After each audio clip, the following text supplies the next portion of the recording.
and Troy Jeffrey on row 2, Clayton Edmonds and Luca Hopkins row 3, with Taylor Stewart Campbell and Sullivan Mounsey on row 4. Well, we do have two very distinct empty gaps on the first two rows of the grid. We don't seem to have Mason Foster. We also do not seem to have Emmanuel Brinton. And then looking a little bit further back from that as well, no Taylor Stewart Campbell. Haven't had Emmanuel Brinton all weekend. I can say I have seen Mason Foster. He did come down the order, and then he went back up the track, and now he's coming back down the track to the delight of his father. So no Emmanuel Brinton. Taylor Stewart Campbell though has pulled up as well. Onto their green up lap. So then, Kiko, seeing as you are the man in the know, what is the grid for this third and final race for the AC40 Pros this weekend? Grid may look like Mason Foster on pole position. Stunning that time of a 49.278. We've got in second place Johnny Garnes. And third, Emmanuel Brinton, but of course not taking up that position. Johnny Garnes looking for another victory here this weekend. Troy Jeffrey, fourth place for him, so watch out for him. And the track is dry now, so don't forget a lot of the usual suspects should be back at the front. Fifth, Clayton Edmonds. Sixth, Luke Hopkins, coming off the back of that amazing podium earlier on today. Taylor Stewart Campbell, seventh. Sullivan Mounsey, keep your eyes out for him. Two great starts already in this race.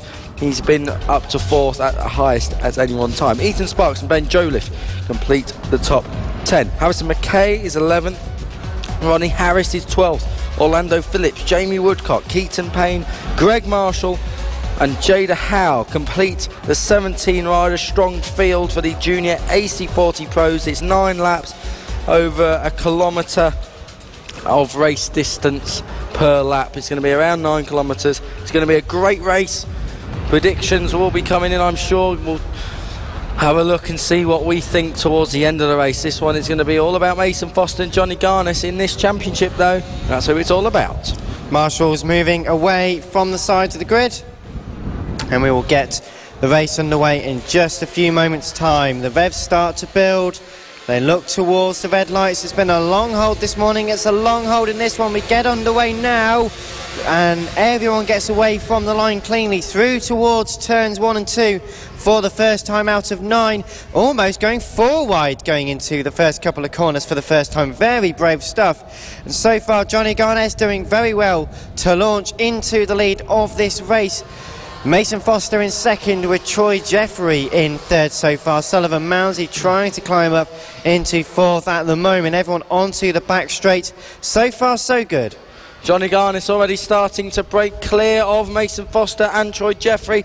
Sullivan Mounsey, we said in the build-up, watch out for him. He's coming from 8th on the grid. He's already 4th, so keep your eyes peeled for Sullivan. But at the front, Johnny Garnes sports a 34-point lead in this series now, coming into this race now. Will he be able to hold on to it? He looks like he'll be able to extend it. Mason Foster, Troy Jeffrey and Sullivan Mounsey doing their best to go with him. Luca Hopkins is in 5th place as they cross the line, but all action already. So Garnes, Jeffrey and Mounsey is the top 3, of course. Mason Foster in second as well, running a little bit deeper and allowing Troy Jeffrey just to have a sniff of second place going into turns 6 and 7. Onto the back straight they go. Troy Jeffrey gets a good run out of the corner. Can't quite, though, make the move going into the first of the 2 left-handers at the far end of the circuit. Sullivan Mounsey having a good start in 4th place. So it's a 3-bike battle for second place so far. And this is exactly what Johnny Garnes wants, is to scrap for second place to just allow him to coast off to the distance. And Troy Jeffrey around the outside at the left-hander. The final corner moves him up into second place. Sullivan Mounsey trying to follow him through for third. Can't quite make it over the line into turn 2, just biding his time.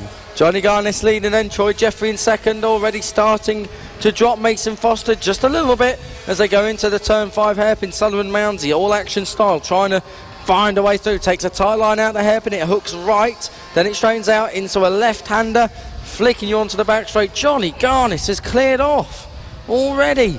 He is already broken clear by a mile.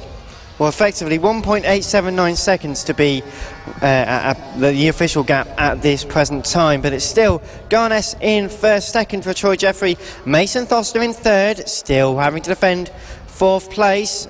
And the battle for fifth place as well going on between Clayton Edmonds, Luca Hopkins getting involved as they go through the final corners for them. 3 laps completed already, on to lap 4 out of 9. Johnny Garness with the fastest lap of a 40.498, which is a decent lap time. That is much quicker, almost a whole second quicker than Troy Jeffrey in second place, all he needs at the moment. Looking back to the battle at fifth place, still very close between Luca Hopkins and Clayton Edmonds. Put 0.2 of a second as they came over the line on the last lap. Even closer as they go down the back straight and towards the 2 of the left-handers at the far side of the circuit. Luca defending fifth place very valiantly. Clayton Edmonds also wanting a good points haul from this final race of the weekend. Luca Hopkins is having a great weekend. He was third this morning. At the moment he is fifth, and he's just breaking away from Clayton Edmonds. Then it's Taylor Stewart Campbell, and Ethan Sparks has had a great start. On the back of that group there, Ethan Sparks in 8th place. And we're looking to deliver a good result. 9th is Ronnie Harris, and completing the top 10, Orlando Phillips. But no doubt about your leaders, Johnny Garness is just broken clear already into the 3-second gap bracket. Troy Jeffrey and Sullivan Mounsey, though, are second and fourth. Mason Foster just splitting them. Sullivan Mounsey's just dropped off a little bit. Sullivan Mounsey trying to close in. The patience can buy time, but obviously the track conditions much different to what they were earlier on this morning. Side by side for second position, just Mason Foster trying to nip at the heels of Troy Jeffrey for second place. Tried to get the cutback from the final corner, didn't quite work on that attempt, and he's only got 3 laps left to go. So time slowly running out for Mason to claw back into second place. Mason does need the points now. He needs to start closing in the gap a bit more. Coming into this weekend, all hopes were high. After the first and second races, it became a little bit more challenging. Moving on to Gleneagles for them as well. The next round of the championship, Mason Foster will really need to attack. Also attacking the battle now for 6th place, side by side through turns 5 and 6. Couldn't quite resolve that at this time. Ethan Sparks getting well and truly involved ahead of Clayton Edmonds and Taylor Stewart Campbell.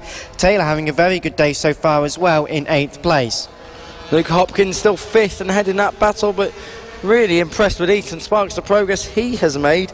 Ethan Sparks, where was he on the grid? In 9th place, so to be running up there in 6th place, brilliant stuff from Ethan. But the battle really on track is for 2nd place. That's Troy Jeffrey and pole sitter Mason Foster. Troy Jeffrey just leaving half a door open there for Mason Foster. It's all about different lines through here. Mason Foster quicker in the mid corner, but running out wide on corner exit. No problem such for Johnny Garness. He is looking like the winner of this one, no doubt about it, as they're at the far end of the circuit with a lap and a half ago. A lap and a half to go. Everything could change. It may well do. We'll see in just a few moments' time. The battle for second, Troy Jeffrey still maintaining that position. The fluorescent green colours of the number 88. Mason Foster trying to fire his way down the inside into the final corner for the penultimate time. The last lap flag is being shown. They are all receiving that clearly now into the final reaches of this race. And Johnny Garness still got the fastest lap of a 50.4. His last one a 50.8, so still very consistent times from Johnny. You would expect nothing less from our race leader. Over 5 seconds now, 5.010 to be precise, is the gap between himself, Troy Jeffrey, still maintaining a decent gap to Mason Foster in third. Going to try and make a move maybe in the last ditched attempt in this race. Not a problem for Johnny Garness to really worry about, and the battle for 7th also raging on. Ethan Sparks well and truly involved, but coming around the final few corners now is Johnny Garness closing in, the checkered flag being prepared, takes another victory. Hats off to the marshal, waves to the marshals in cheer. It's going to be a run to the line between Troy Jeffrey and Mason Foster. Mason Foster's nabbed it over the line as well after having to go either side of someone else within this race. One of the slower vehicles in this race. Mason Foster went left, went right was Troy Jeffrey. Jeffrey tried to cover it, ran a bit deep over the curbing and ended up in 3rd place. So 2nd place for Mason Foster, a very good result, good run to the line.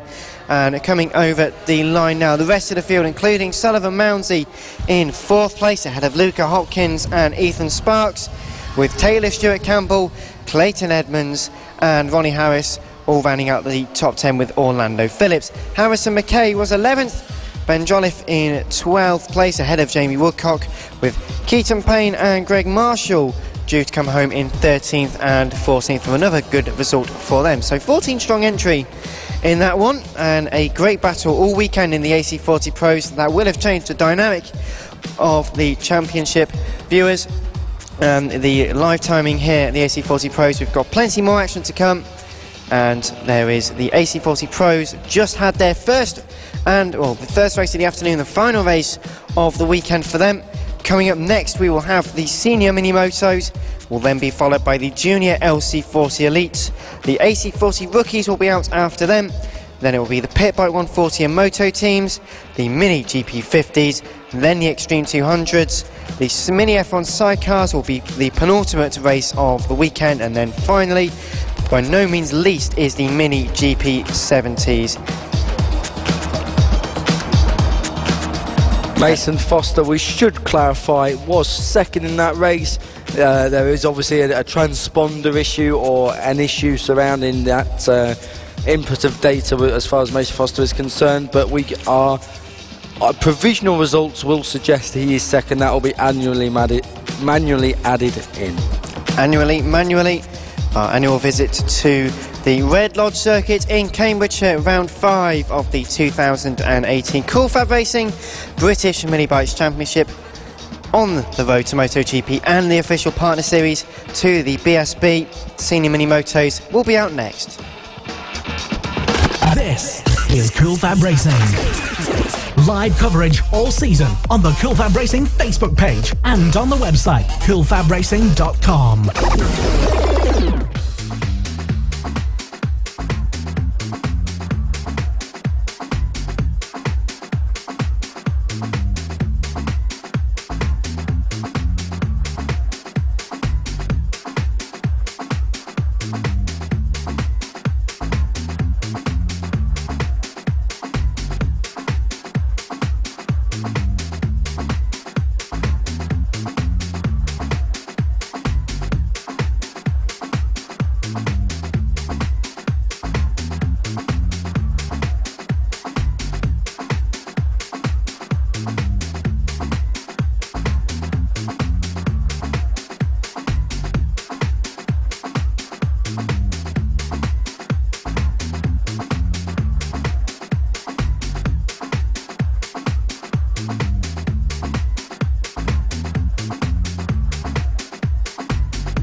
The original and best British championships for mini bikes. This is Cool Fab Racing. Hello, good afternoon, welcome back. Thank you very much for tuning in to live coverage of Sunday afternoon's races here at round 5 of the 2018 Cool Fab Racing British Mini Bike Championships. I'm Dan Me. I am Dan Marr. You can tell that I've had a particularly long lunch. Alongside with me, an alcoholic beverage, by the sounds of it. Alongside me, Kiko Giles, who, alongside me, also Human. We're having right. Let's. You're having an absolute mare. We're here live at the Red Lodge in Cambridgeshire for round 5 of the Cool Fab British Mini Bikes Championship. It is dull outside. I can't believe the heat wave we are enduring at the moment. Well, what we had been enduring hasn't come here. It's overcast, it's cloudy, it's not particularly sunny. Wouldn't bother getting a tan if I was you, but we've got an action-packed afternoon coming up for you later on. We have got right now the senior mini motos, which was a bit of a bowling alley earlier on. Loads of skittles involving there, loads of crashes. Thankfully all riders are okay. Okay, so the last race for the senior mini motos, they will line up in the order of Richard Holmes-Williams, who takes another pole position, looking to take a win for the first time this weekend though. He kept throwing it away earlier on in the rain. Will Howarth has won already this weekend. Can he win again? Ryan Grant, the series leader, on the podium already this year. This round as well. Justin Bainbridge, Mark Payne and Josh Birkin follow them. Chris Yeomans had a fantastic ride to fourth. Simon Huntingford and Ross Michael complete the grid. Looking up to the red lights. Been a very long hold this weekend. We get underway now, and it's Richard Holmes-Williams who leads heading into turns 1 and 2 for the first time. And it's Will Howarth trying to follow them through earlier on in the second race of the weekend. The first race this morning, very wet conditions, all had their struggles. No one really wanted to win it over the course of the second race. Hopefully will be much different, but so far so good for Richard Holmes-Williams through turn number 7. As someone down at the exit of turn number 5, bike just lost out under them, getting underway, trying to get it restarted, and we'll get underway in just a moment. Updates on that in just a moment, but so far for the lead of the race, just about gaps between everyone, but keeping it consistent, and it's 2 really for the lead, and then 3 for third place, more emerging into fourth. Richard Holmes-Williams leading Will Howarth at the moment. Ryan Grant there in third. So the big 3 in this championship are going head to head here. Across the line they go. Will Howarth, it is in the lead with a 54.040 that time around. Ryan Grant, Mark Payne, Justin Bainbridge, who threw away the chance to win a race earlier on, is 4th place. 5th place is Josh Birkin. 6th place Simon Huntingford. Chris Yeomans is in 7th. 8th place Ross Michael. And that is your order as they come flying down the back straight now. Richard Holmes-Williams having to use a defensive line to hold off Will Howarth. Someone is down at the hairpin, a red machine. Rider up and okay and back going again. And not the same for the rider that stopped at turn 5 on the previous lap, have unfortunately gone into retirement. But it's side by side for the lead. Will Howarth looking each side to try and get past Richard Holmes-Williams. Couldn't quite make it work on the approach into turn number 11 for the second time, as they now make their way towards turns 1 and 2. Once again, Richard Holmes-Williams just about got the momentum. He seems to struggle coming out of the longer traction zones, can't keep up with Will Howarth, who's just a bit better really on the acceleration, but in pure top speed, Richard Holmes-Williams can't be beaten through turn number 7, and then the very long back run. Will Howarth though trying to follow him as closely as he can, moves to the left hand side, up the inside at the left handed corner, although Richard Holmes-Williams just rides around the outside, getting a good drive out of that corner. The left and right hairpins then follow, which then introduce a third dynamic into this battle for the race lead. 3 battling now between Howarth, Grant and Richard Holmes-Williams. Over the line once again, 126, then 96, then 16. There's a lot of 6s in the battle for the top 3, but Richard Holmes-Williams heads Will Howarth and Ryan Grant. Should point out Richard Holmes-Williams, for those of you viewing the online timing, he is not 8, he is the leader. We will tell you that. Richard Holmes-Williams is leading. Second is Will Howarth. Third is Ryan Grant, your championship leader, with the lap, the fastest lap, 51.030. There's nothing in it, 0.7 of a second in it, because the top 3. Mark Payne doing a grand job in 4th place, a lonely race, but he is still in the race. 5th place for Josh Burke, and Justin Bainbridge is in 6th place. Simon Huntingford is 7th. As they come down towards the final chicane, and there goes Will Howarth making a move. Does he hold it? Yes, he does. Will Howarth is into the lead. Richard Holmes-Williams trying to get back through on the inside. As I look at turn 1, can't quite make it work. So we have a battle then. Will Howarth leads, Richard Holmes-Williams, and then it's Ryan Grant. Will Howarth's fastest lap of the race last time around.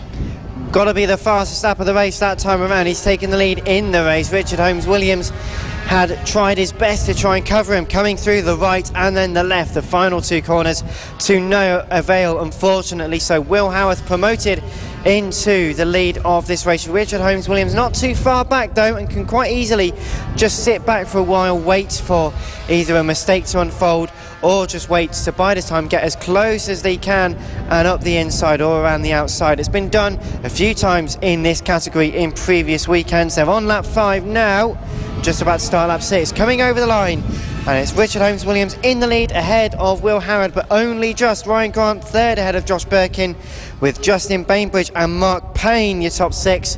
Simon Huntingford also enjoying 7th place so far. Race leaders coming through turn number 5, no real change at the moment. It is just a bare bones scrap, mere inches apart.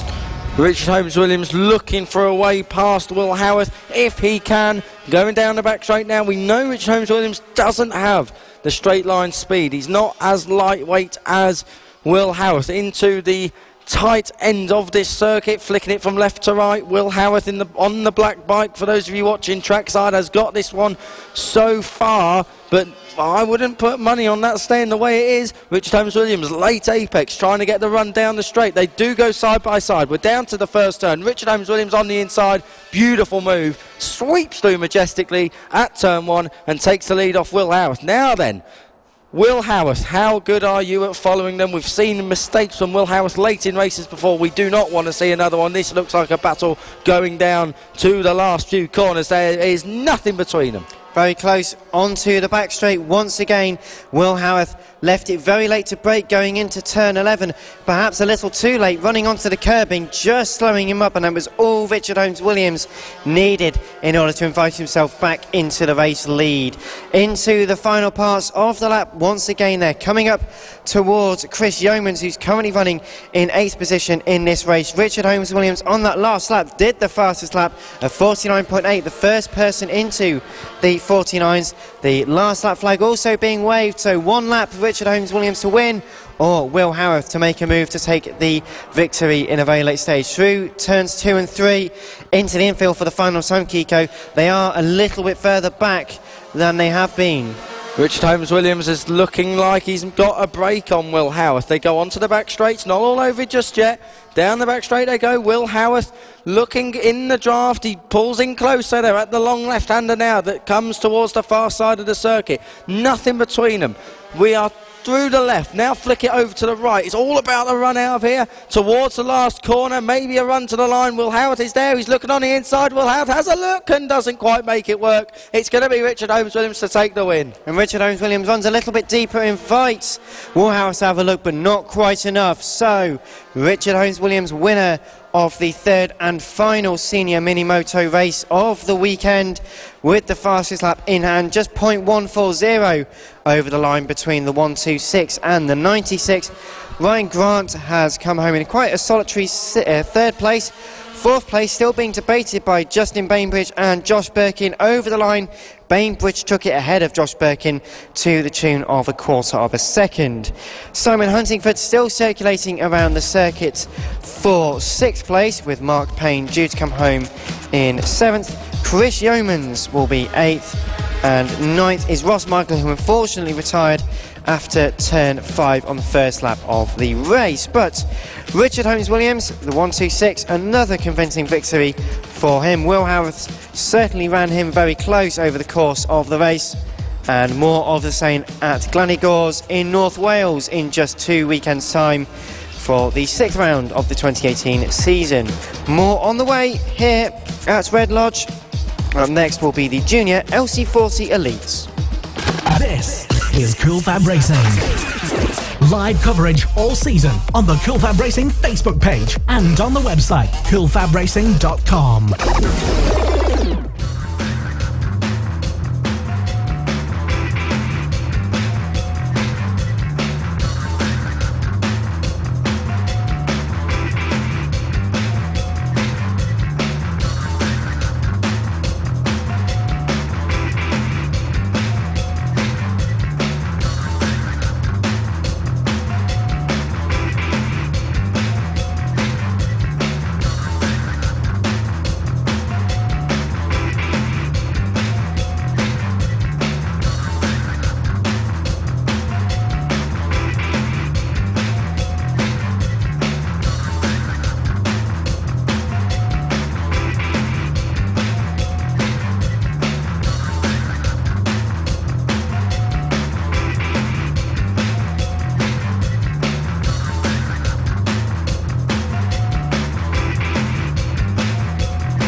Thank you very much for tuning in on the Cool Fab Racing website, on social media and on motorsport.radio.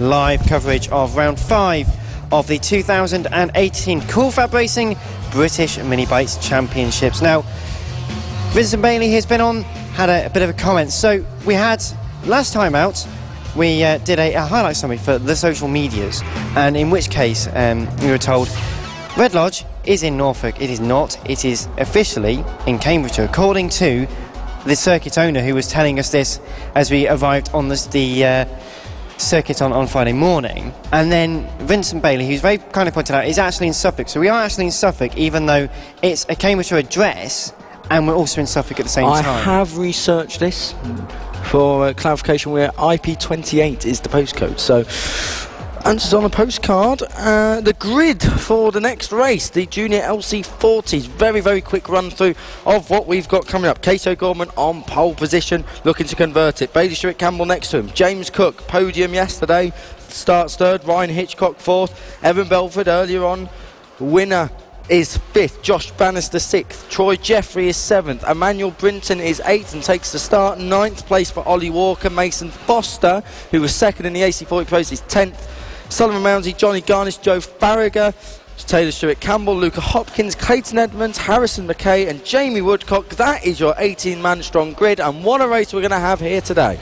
Take a breath, Kiko, as we get ready for the start of the third and final race this weekend. The red lights are on for the Junior LC40 Elites. A big jump start from the person who's second on the grid. Case O'Gorman gets away very well and into the lead going into turns 1 and 2 for the first time out of 12. Turns 2 and 3, very tricky transition for all of the riders, but being very closely followed at the moment is Bailey Stewart Campbell in second place, but got away a little too urgently, and that might cost him the position. But they've broken away already. 3 for the lead, 3 for 4th place, and then everyone else streaming through in one big line up towards the 2 left-handers for the first time out of 12. Casey O'Gorman leading Evan Belford and James Rose. I think it was Ryan Hitchcock who hit the back of someone at turn 2. Luckily everyone stayed aboard, but Casey O'Gorman, no such shenanigans for him. Class act that he is, number 7, clearing off at the front. That's what he'll want to do. He's already got a gap. Let's check the gap across the line. 4/10 of a second and an opening lap of a 49.8. Phenomenal lap time there. Bailey Stewart Campbell second, James Cook, Troy Jeffrey, Evan Belford stays 5th from his starting position. Emmanuel Brinton up to 6th, Josh Bannister 7th, Ryan Hitchcock 8th, Johnny Garnish in 9th, and Ollie Walker completes the top 10 of this third and final Junior LC40 Elites race. So in this 8-lap encounter, Casey O'Gorman's already started to break away. Second place between Bailey Stewart Campbell and James Cook, getting fought very hard. They're side by side now going into the left-handed hairpin, then the right-handed hairpin. It pulls away slightly. Bailey remains in second place, but only just. It's going to be very tight as they end this second lap now. 4th place, a bit lonely now for Troy Jeffrey, but then Evan Belford having a good ride so far, managing to get past Emmanuel Brinton going into the next couple of corners.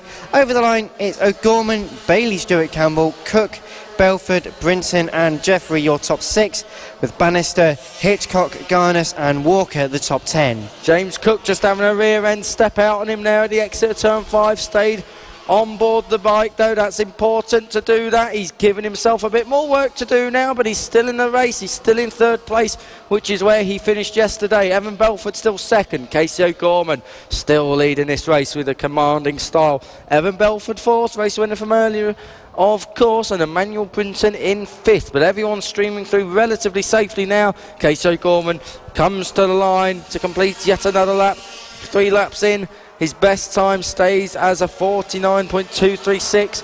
Everyone else just about a 10th, lapping within a 10th of that best time from Casey O'Gorman. So O'Gorman just slowly but surely starting to break clear from Bailey Stewart Campbell and James Cook. Battle for second, still very close. The battle for 6th, also very close at the moment. Josh Bannister making progress with Ryan Hitchcock not too far behind there. Now going on to the back straight towards the second half of this circuit. And they are trying very hard to try and keep up with each other. And that's the problem when you're battling so hard. You can lose touch so easily of those in front of you. as Bailey Stewart-Campbell and James Cook will testify. Trying to get a decent run is James Cook out of the final corner on Bailey Stewart-Campbell. Remains third, just having to wait quite patiently. It's not going to work if you're too aggressive in these opening laps. But I say opening, we're halfway through. Casey O'Gorman with an 8/10 gap compared to Bailey Stewart-Campbell and James Cook. Evan Belford in 4th place, starting to close in, but still quite far away. Emmanuel Brinton and Ryan Hitchcock now for 5th place, getting very, very tasty indeed. Mason Foster trying to get past Troy Jeffrey. That's the battle for 11th as they go through turns 5, 6 and 7. Casey O'Gorman's got a 0.8 of a second gap. Now, that's not quite convincing enough for me. I'm not sure this race is totally done. We know that that Bailey Stewart-Campbell has got good late race pace. He hasn't quite managed to break James Cook, though. James Cook still trying to get on the back of Bailey Stewart-Campbell and get through, but nothing so far in that leading 3. There has been a change though for 5th place. Ryan Hitchcock has managed to get past Emmanuel Brinton, and now Josh Bannister in 7th is the next person to try and take the fight to the number 93 rider. Does have a few bike lengths to try and climb up before they can really have a good go, but rest assured that could well happen in the next 2.5 laps. Casey O'Gorman, another fastest lap now at 49.1. A 10th here and a 10th there, it really does help your final position in the race in terms of space. 1.3 seconds ahead of Bailey Stewart-Campbell, who has got James Cook breathing down his neck. Is extended just a little bit on the run down towards the final 2 corners. Out of the left hand of the final corner, 2 laps left to go. The gap for the top 3 has started to extend, and Emmanuel Brinton in 6th place, really coming under pressure from Josh Bannister and Johnny Garness now. Bailey Stewart-Campbell has taken a massive chunk of time out of Casey O'Gorman. The gap was up to 1.3, it's now down to 0.6. So Bailey Stewart-Campbell, I don't know whether Casey O'Gorman's had a moment of some description, but the moment is that he's lost 7/10 on that last lap, and now the pressure is back on. One more mistake and he might just be pushed behind Bailey Stewart-Campbell and James Cook. Fastest lap of the race, Bailey Stewart-Campbell 48.9. There are battles all the way down this field though, including Emmanuel Brinton in 6th, who's no longer in 6th, he's in 7th because Johnny Garness managed to get past the person ahead of him, which was Josh Bannister, through turn 5. Now really bringing the fight to Emmanuel. The move had been made. He subsequently got past before going into the final corner. 1 lap left to go. This is all yet to be settled side by side between Garness and Bannister for 7th place. They're really trying to fight for 6th, but can't quite close into Emmanuel Brinton with just a handful of corners left to go. Casey O'Gorman again pulling out just a little bit of a gap on the last lap with a new fastest lap of a 48.885. Only a 10th quicker than Bailey Stewart-Campbell, but that's really helped him, as there's someone who's gone down at turn number 5, and that's a yellow flag for that. Marshall's going over to help the rider of the race. Only half a lap left to go, less than half a lap left to go. They're through the final corner for the final time. Casey O'Gorman takes another victory in the Junior LC40 Elites ahead of Bailey Stewart-Campbell and James Cook. The top 3 settled there ahead of Evan Belford. Ryan Hitchcock will come home in 5th, with Emmanuel Brinton still fighting very hard between Garness and Bannister. I believe Garness just took it over the line. I think Garness has crashed out. In fact, it was Garness. Dan, who's crashed at the exit turn 5 rider, he's been seen to, he is moving and he's okay. But that's a shame for Johnny Garness on a great run in the Junior LC40 Elite class. So he'll be annoyed it finished like that, but he's got another chance to prove himself at the next round in Gleneagles. Casey O'Gorman takes the victory in the 3rd and final race of the weekend for the Junior LC40 Elites, with Bailey Stewart-Campbell and James Cook your top 3. Evan Belford and Ryan Hitchcock round out the top 5, with Emmanuel Brinton being saved in the later stages of the race, with Josh Bannister, Sullivan Mounsey, Ollie Walker and Troy Jeffrey the top 10. Mason Foster, Taylor Stewart-Campbell, Joe Farragher, Clayton Edmonds and Luca Hopkins are the last of the point scorers, whilst Harrison McKay, Jamie Woodcock and Johnny Garness rounding out the 18-strong field. And that brings the end to some fantastic racing from the Junior LC40 Elites here at round 5 of the 2018 FAB-Racing British Mini Bikes Championships. They'll be at Glanny Gors in North Wales in just 2 weekends' time, so not too long really to have a bit of a break, and really that's going to, I suppose, good for them so they can get some more riding in, but some of them have been here since Wednesday testing, with a couple of practice sessions being held as well.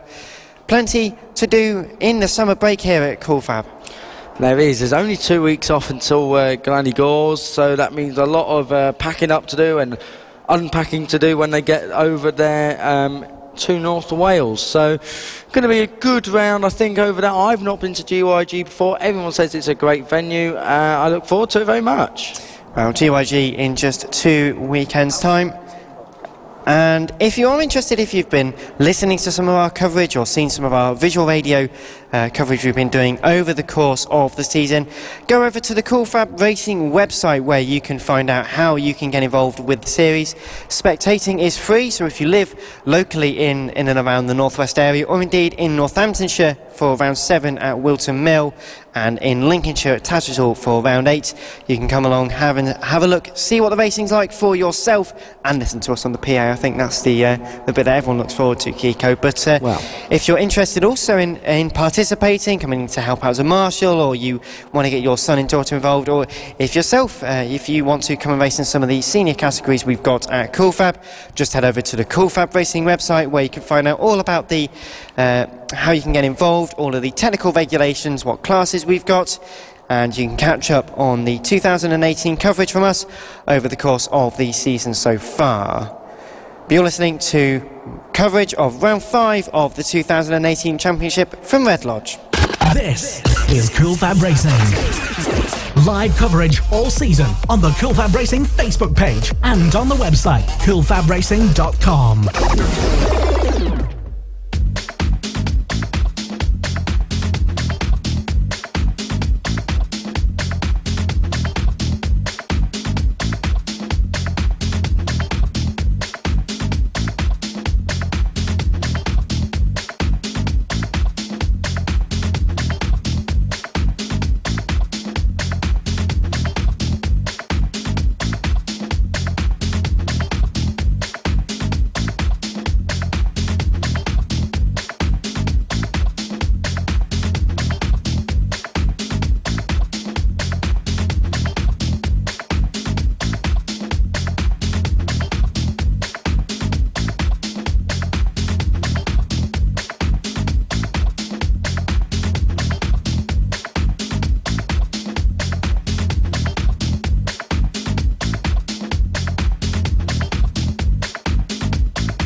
Round 5 of the 2018 Cool Fab Racing British Mini Bike Championship, live from Red Lodge Circuit.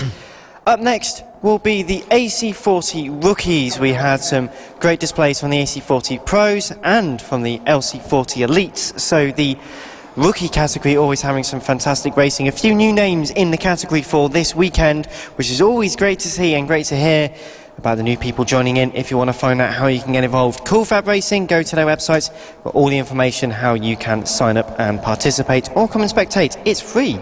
But the category had one would describe it as an interesting race earlier because it was very dramatic. I mean, you just talk us through some of the action we enjoyed in just 8 laps.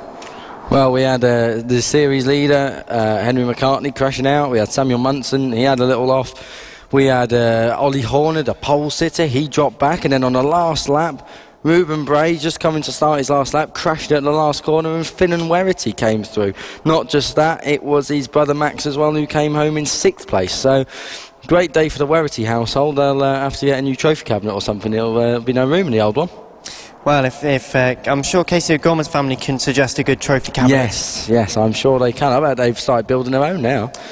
It's probably just more economical, to be honest. But yeah, nothing like a bit of creative design as well. Nonetheless, the championship already been thrown on its head after Samuel Munson and Henry McCartney, the initial leaders in the championship in the first half of the season, came into this weekend, and then it seems like Ollie Horner, Ruben Bray getting their speed back up. Also for the likes of Roy Grady starting to work their way back up into contention. So the dynamic, as you like to say, is your phrase out, the dynamic, it is changing quite dramatically, very quickly indeed. There is, and like we were saying, you know, it's very easy to look down on the fact we're in the second half of the championship. It's coming to an end. The championship, in a way, is only just coming alive.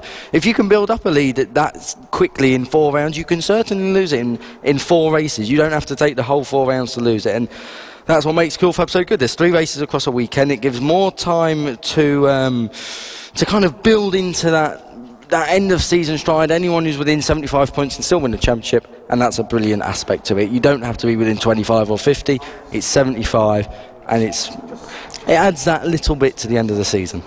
Well, it certainly is a easy way to try and make up a different gap. We've seen in several different categories that you can have a points lead of over 100 points, and then that can be quite quickly whittled away if you happen to have technical issues over the course of a weekend, if you aren't able to, unfortunately not able to come and turn up to a race meeting for some reason, like the Extreme 200s is a good case in point of that. Just making sure everyone can get the right amount of points they need. But nonetheless, it's very difficult in ways to try and consolidate a championship, a championship in itself, because you can't just go, well, I've got to win every race, or I've got to finish second every race.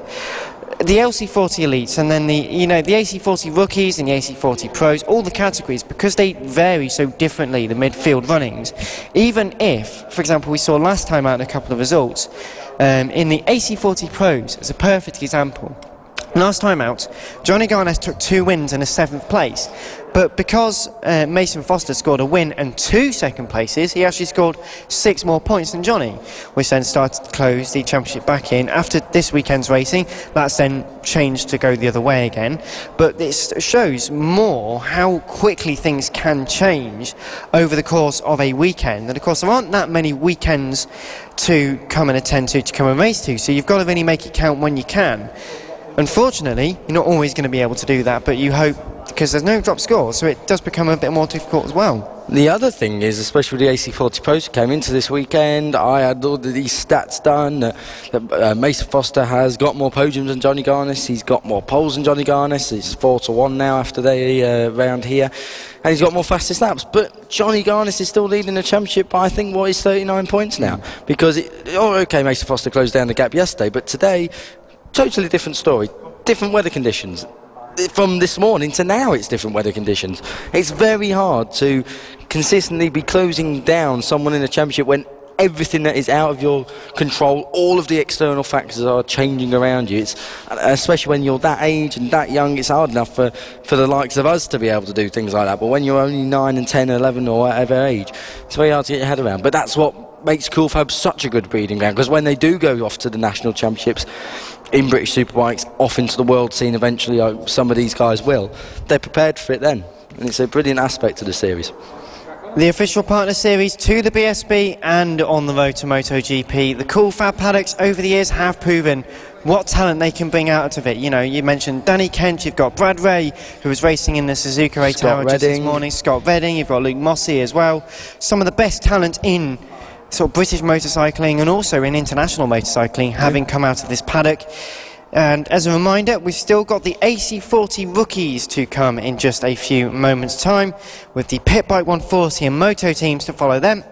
The Mini GP 50s will be the next race after them, with the Extreme 200s, then the Mini F1 sidecars, and finally, but by no means least, the Mini GP 70s. Two very dramatic races for them over the course of the race weekend so far. The third one will not be an exception, but the AC40 rookies, the start of many of these young riders' racing careers, and already the likes of Samuel Munson and Henry McCartney earmarking themselves as potential future talent in our series. Really putting themselves in the shop window, no better championship to do it in. It's been a great season for racing as well. The coverage has been up, it's absolutely amazing, and you know, the likes of Samuel Munson, Ruben Bray, Henry McCartney, Ollie Horner, even now, Finn and Werity, now he's won a race. All eyes are going to be on those guys as the next generation of exports to come from Cool Fab onto the domestic scene, international scene, and you know, the longevity of this championship goes right into the world scene. Still though, plenty of riders to come through this paddock. We've got the likes of Harvey Claridge and Max Cook this weekend, who have been racing in some of the pit bikes in the Extreme 200 categories, taking victories and very good strong results. They race, of course, in the British Talent Cup. Got some others who are racing in the international stages as well. Plenty of ways to get in touch with us. Please do keep leaving your comments and your thoughts on social media. Thank you very much for tuning in to the Cool Fab Racing website, to motorsport.radio, and on social media for live coverage. The fifth round of the 2018 Championship. Got 3 more to come this year. Well, yes, we do. 3 more to come after this weekend. We've got Glanny Gores in 2 weekends' time, then a further 3 weekends' time will be at Wilton Mill in Northamptonshire, and then we will be back to Tattersall in Lincolnshire for the final round of the season. After, of course, this morning there was a small matter of the Suzuka 8 Hour race in Japan, and for those of you who don't like spoilers, I'd suggest you cover your ears or don't moan about it, because we're going to great life advice. We're going to give you the winning team, and of course it was Britain's Alex Lowes who took victory for the Yamaha team over in Japan at the Suzuka 8 Hour. He teamed up with Michael van der Mark, his World Superbike teammate for Pata Yamaha, run by Crescent Racing. You're going to ask who was the third rider? Well, he was in hospital because Katsuyuki Nakasuga decided to find a nice bit of barrier to park himself into yesterday. He is okay, and he's recuperating. But yeah, Alex Lowes and Michael van der Mark doing Yamaha proud to... that must be the first team in a while to only have 2 riders and take a win. Well, you were obviously averaging yourself out to 4 hours a stint, which is a very difficult thing to achieve. Especially in the mixed weather they had out there in Japan at the moment. They had it started wet, dried out, then they had a massive hail or thunderstorm, and it was yeah, quite an eventful thing over in the land of the rising sun. I wish we'd have a bit of rising sun around here. Well, we have had increasingly a heat wave. Increasingly changing weather conditions. We had Furnace Friday, we were in the hottest part of the country, around about 37 degrees on Friday. Then it rained quite heavily on Friday night, and then Saturday was all right. It was 20 odd degrees. It was windy, but it was quite nice overall. Summer Saturday, and now we've got what, standard Britain Sunday. I think yeah, so we had quite heavy rain showers overnight, and also into this morning, which made this morning's set of races. If you've not heard them or seen our visual radio coverage, then you can go back onto motorsport.radio or your favourite podcast and audio feed, peoples, and you will be able to find out our coverage not only of this weekend's racing but also of the full 2018 season. And we have, well, it's been very wet this morning. It's dried out so far, but the clouds looking to our left, or your right on the camera, very difficult sort of thing to really comprehend, but it is starting to be a little further overcast. A little bit grey, threatening, but not really too much. Plenty still to come from the Cool Fab paddocks here at round 5. And we'll get underway with the AC40 rookies in just a short while, enjoying a nice quick break to take a bit of a breather after some of the fantastic action we've had so far this weekend. Thank you very much for all of your comments on social media. Please do keep them coming. We will be reading them out very shortly indeed. And it's great to see all the support that you're all giving your family and friends here this weekend. This is the Cool Fab Racing British Mini Bikes Championship, the official partner series to the BSB.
This is Cool Fab Racing.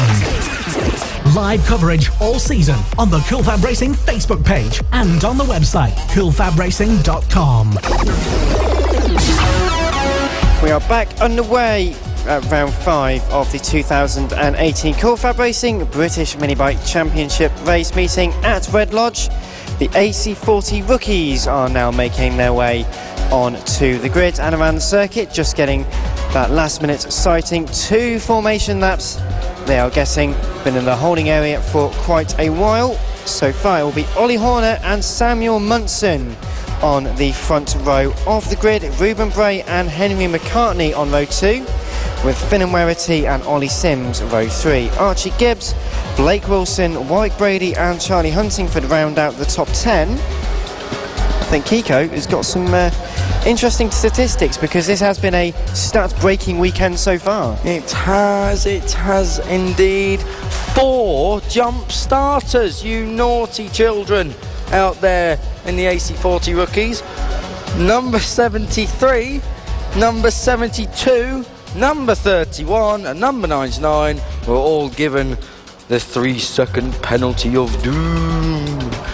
in the AC40 rookies. So them riders are number 73, Ollie Sims, number 72, Samuel Munson, number 31, Henry McCartney, and number 99, Warwick Brady. So massive names there, really, all vying for the championship. Some news just coming through there for the people who didn't know already. So drama indeed. Don't do it again, I think, is what race organisation are saying. The Keys family not happy with your 500cc style starts.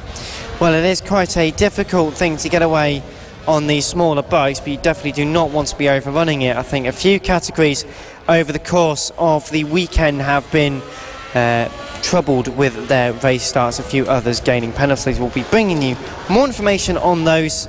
If there are penalties to be dished out, then we will let you know. But the grid is getting ready, everyone getting into formation, and final checks being done by the marshals.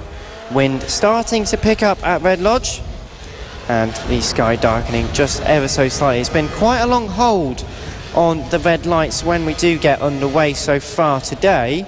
Normally they are a little bit shorter, which might also be why people are being thrown off as we get ready for the race starts. Pointing towards the lights as the marshals move away from the side of the grid, and we will get ready for the race start in just a few moments. 8 laps then in prospect for the third and final AC40's rookie race of the weekend. Looking up towards the light, the red lights are on, no one starts creeping. In fact, as I say, that Henry McCartney leans forward quite quickly indeed, so launches into second place, launches almost into the lead as they make their way into turns 1 and 2 for the first time out of 8. Already demoted down into third position is Henry McCartney after that start. Everyone having made it through at least the first couple of corners cleanly through turn 5 for the first time out of 8, and Henry McCartney got work to do in third place, but with another jump start can cause even more trouble to his championship charge. Roger Keys sharpening his pencil there for another 3-second time penalty, I reckon, down towards the far side of the circuit. And already a clean start. Ollie Horner got away well, I must say. He is your leading rider at the moment as they come back down towards our commentary position in the main paddock. Samuel Munson has slotted in second. Henry McCartney is third. That is your leading three at the moment. Everyone else just streams through. But across the line, Ollie Horner leading ahead of Samuel Munson after one lap. Well, it was very close between Ollie Horner and Ruben Bray. Ruben Bray then making the lead as they came over the line virtually. It was 1/10 of a second as they came over the line. Now Ruben Bray in the lead of the race. Henry McCartney into third. Fourth for Samuel Munson, as you mentioned, Archie Gibbs and Ollie Sims, the top 6, with Finn and Werity, Warwick Brady, Blake Wilson and Charlie Hunting for the top 10. And the battle going on for around about 5th place onwards is also vying very closely at the moment through the two left-handers, with Ollie Sims getting well and truly involved with Archie Gibbs. Very close racing up and down the field so far, Kiko. Plenty more coming on the way. Absolutely right, Dan. Ruben Bray's making a break for it. This is what he did earlier on today. I think I mistakenly identified Ruben Bray as Samuel Munson. Please forgive me. Samuel Munson is running well in 4th place at the moment though. Ruben Bray's breaking away and Ollie Horner's trying to go with him. Henry McCartney, we are going to wait and see about his jump start shenanigans. Wait to hear for more information on that as soon as we get it, but it's Bray. Horner with the fastest lap at 55.899, the last lap at 53.8, his fastest. Also got McCartney and Munson closing in, 3 in the top positions, 3 covered by just 1 second at the moment through the two left-handers. Battle for 5th place, still extremely close. 5th and 6th, Gibbs and Sims, and then Ollie Sims in 6th. Got a load of riders behind him, including Warwick Brady, who's managed to pass race 2 winner Finn and Werity in more familiar surroundings. Maybe Finnan is the 1-1-2 in 8th at the moment. A great victory though in this morning's race.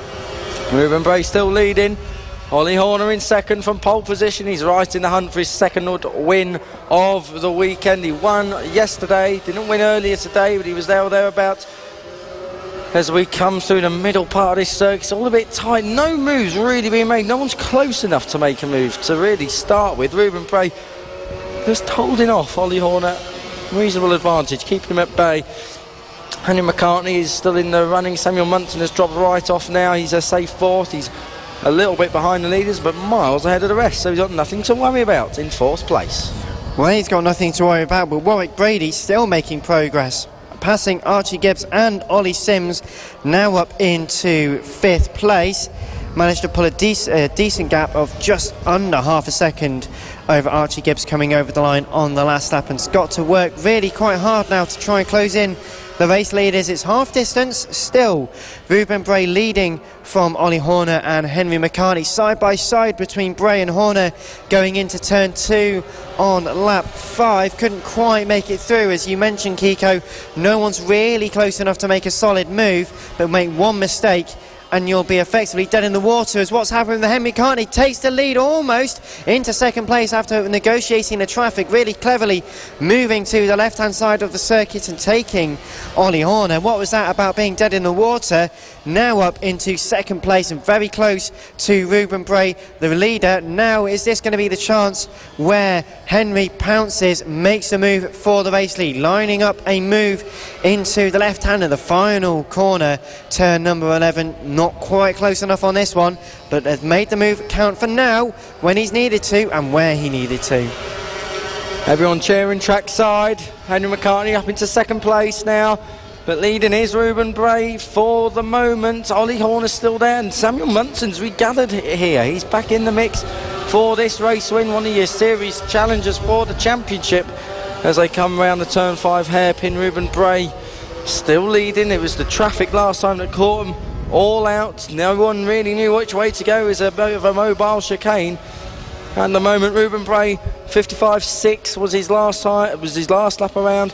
Henry McCartney 55.4, 56.1 for Ollie Horner, 55.0 for Samuel Munson. Munson is flying at the moment. Well, he's got quite clean out at the moment, Samuel Munson. So very patiently waiting to join into the battle. They're starting to close in up towards the final corner to start the 2nd last lap at the moment. McCartney in the tow of Ruben Bray. 2nd place at the moment through the double left-handers at turns 1 and 2. Maybe considering a move as they work with Ollie Horner through some of the others in this race. Warwick Brady is still in 5th place, but only just 6th place is all up for grabs. Ollie Sims just holding off the fighting of Archie Gibbs and Finn and Werity. Blake Wilson also in that gaggle of riders which are going through turns 2 and 3 now, moving right and then moving left again. Quite difficult really to make the progress they need, but they're fighting very, very closely. 1 1/2 lap left to go though, Kiko. The leaders still just about line astern. You've got to think this is a bit like a bottle of champagne. The cork is in the bottle. It's going to explode in a minute because we've only got 1 lap left. You cannot expect the leading 3 to stay as they are into the last chicane, I think we could call that, almost a flick from right to left down the straight. Then Henry McCartney, the 31, giving chase to Ruben Bray down towards the first turn for the last time. Henry McCartney right there, but Ruben Bray doing a good enough job. Ollie Horner's giving himself a bit of breathing space to build into. Now this could be really good if he can get his rhythm sorted in the first bit of this lap. He could be really, really quick towards the end. He doesn't want to run too close. He'll start tripping up over the riders ahead of him. Down into turn 7 we go. Ruben Bray still with the advantage. Henry McCartney still looking to gain an advantage, and Ollie Horner looking to pick up the pieces if there are any left for him. Few corners left. About a third of this lap left to go. Ruben Bray just about leads McCartney and Horner 2nd and 3rd. Ollie Horner really feisty now, looking one way then the other. Henry McCartney launches his attack now. He's in the tow. He looks to rider's right hand side into the left hander for the final time. Ruben Bray comes into the corner leading, and Henry McCartney just about pulls alongside. Can't quite do it though. And Ruben Bray takes the victory just ahead of Henry McCartney. The gap over the line 0.149. Very close stuff between the pair of them. Ollie Horner is in 3rd and Munson 4th. Warwick Brady's about to come home in 5th with the fight that's been going on for the entirety of the race with Ollie Sims and Archie Gibbs. Gibbs still coming over the line to make the changes they need. So Warwick Brady is in 5th ahead of Ollie Sims and Archie Gibbs in 7th, with Finn and Werity and Blake Wilson 9th ahead of Max Werity in 10th. So still another double top 10 for the Werity pair, which is another good result for the family. So Ruben Bray wins, but only just from Henry McCartney and Ollie Horner. with Samuel Munson and Warwick Brady the top 5. Ollie Sims and Archie Gibbs are just ahead of Finn and Werity, Blake Wilson and Max Werity for the top 10, with Charlie Huntingford, William Harris, Jacob Stevenson, Elliot Jones and Luke Fitchett, the debutant this weekend, scoring a point in the championship. Felix Dorlin was not too far behind in 16th, with Marco Holt and Charlie Cunningham ending a lap down.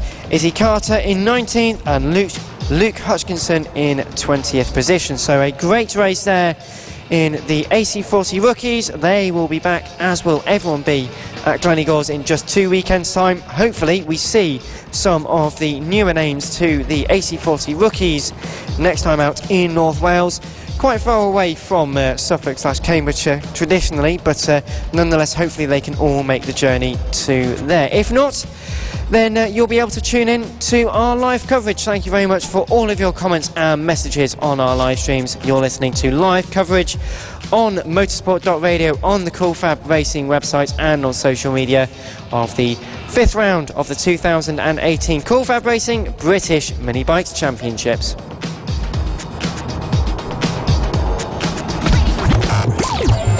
It is go! This is the Cool Fab Racing British Mini Bikes Championship.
The Pit Bike 140s and moto teams make their way onto the circuit.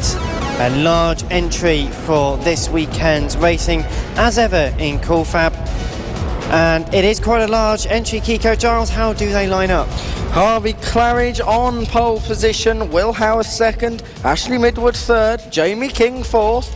5th place for the British Talent Cup rider Max Cook, James Blackburn 6th, James Concannon 7th, Reece Garland 8th, John Ansell and Sam Clowes.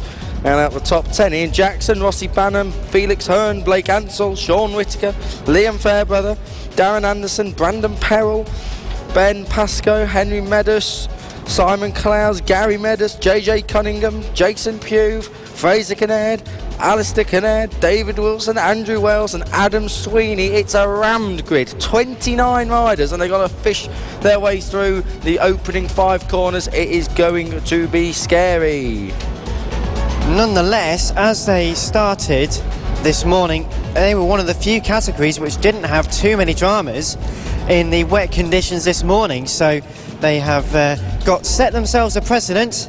We'll get underway in just a few moments' time. There's a few spaces as ever on the grid, a few of them deciding to start at the very back of the grid to cause themselves a bit more mither, but have a bit more fun overtaking everyone within 4 laps. A 13-lap race according to our sheet. Should be 11 or 12 or 13. Let's wait and see what the confirmed number is as we're about to get ready, looking towards the lights. A very big grid, packed. They're going to have to make it through very tight turns very easily. A bit of creeping from everyone, but they get underway now, and a very good start from Ashley Midwood, who launches into the lead, coming over the line for the first time through turns 2 and 3. Very, very large entry. They're still stockpiling their way through turn 2 by the time they get into the hairpin at turn number 5. But Ashley Midwood really got through the large grid quite easily into the lead of this race. Harvey Claridge trying to follow him, but a couple of lengths behind already. Will Howarth got a good start actually, which he's not been able to do over the previous 2 races, remains in 3rd and is keeping up with them more or less so far. Harvey Claridge running consistently well, 2nd place for him, but Ashley Midwood, what a start that was. Erupted through from row 2 and is in the lead. They're all still coming round to make sure everyone's got through safely. So far, all good, as Ashley Midwood leads after lap 1. Ashley Midwood ahead of Will Howarth. In 3rd place, Harvey Claridge in 2nd at the moment. Someone has got a problem, we think. We'll wait and see. There's someone stopped to the right-hand side, rider's right-hand side at the exit of the final corner. We'll bring you a bit of an update. They do get on the way now, though, so all cleared up. Yellow flags are back in. Nonetheless, Ashley Midwood had a gap of 6/10 of a second coming over the line for the first time. Harvey Claridge is really starting to feel the pressure from Will Howarth in 3rd place as they make their way through both left-handed corners at the far end of the circuit, then into the left and right-handed hairpins. The rest of the field still making it through the first lap though, so far so good. 10 laps left to go. We're on lap 2, about to start lap 3 already, and it's Midwood, Claridge, Howarth, followed not too far behind by Jamie King. Then in 5th place is James Blackburn with Rhys Garland and Sam Clowes following, and Darren Anderson in 11th so far in the Moto Team bike. Higher up than has been in the overall order fairly recently, still running 2nd in Moto Team.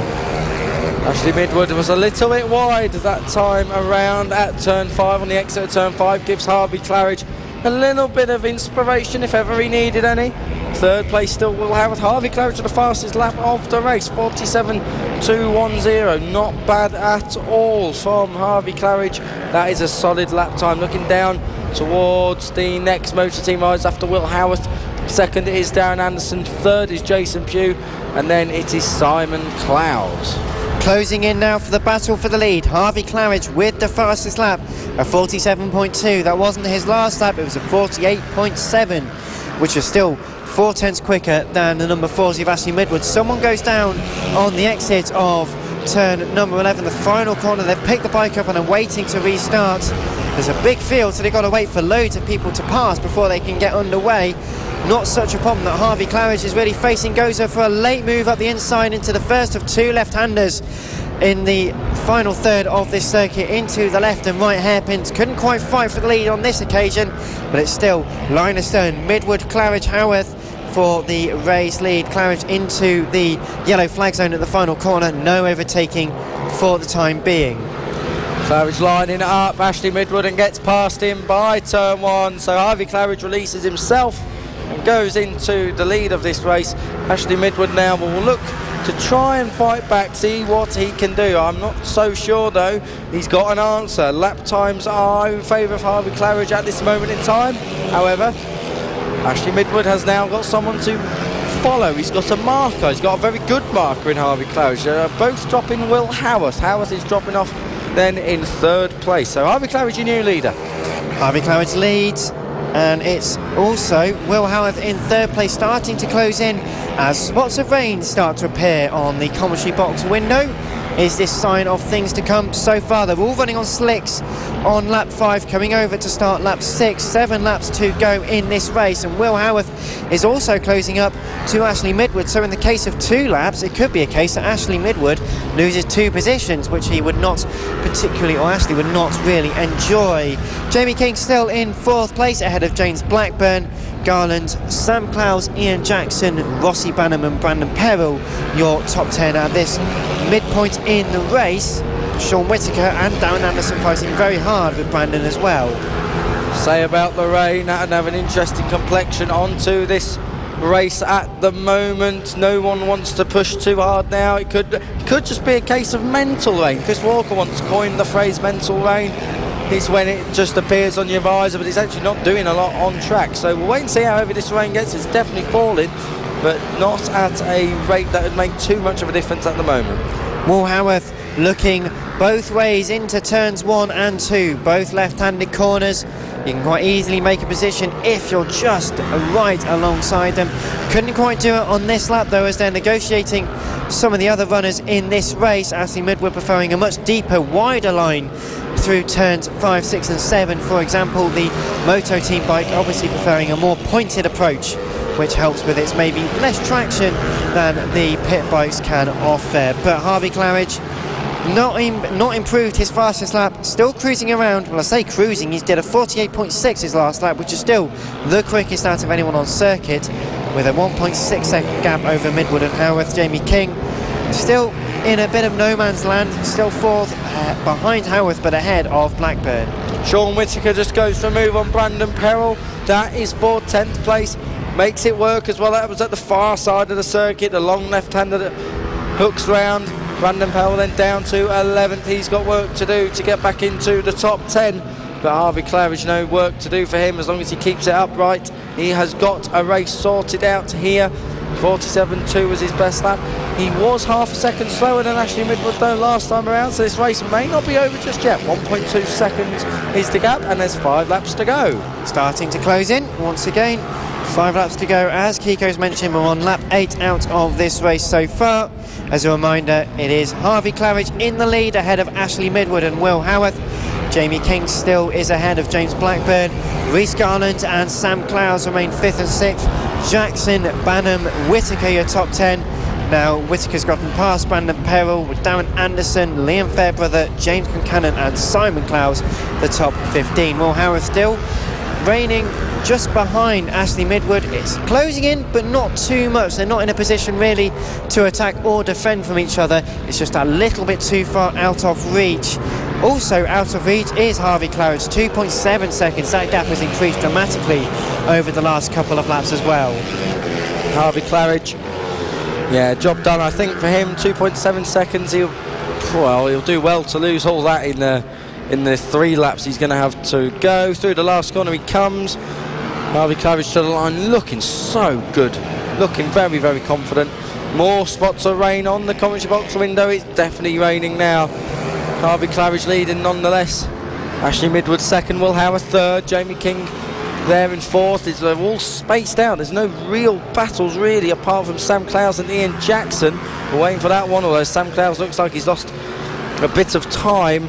That time round it may be Ian Jackson and Rhys Garland now the battle. That's for 6th and 7th at the moment. It's and down has gone. That will be Ian Jackson, because that is the battle for 6th place, and we was just talking about just on the exit of turn 3. Does rejoin the race. So and Sam Clowes has gone down at the hairpin. Right, it must be raining then. It's got to be raining quite heavily now. Sam Clowes has gone down at the hairpin. Now this is where you've just got to steady on. You've got to go carefully. Someone else down on the exit of turn 1. Someone down on the exit of turn 3. They're falling like flies now with 2 laps to go. A dramatic end to this final race for the PB 140 moto teams. Harvey Claridge precariously going around, as is Ashley Midwood. Will Howarth is stuck in traffic.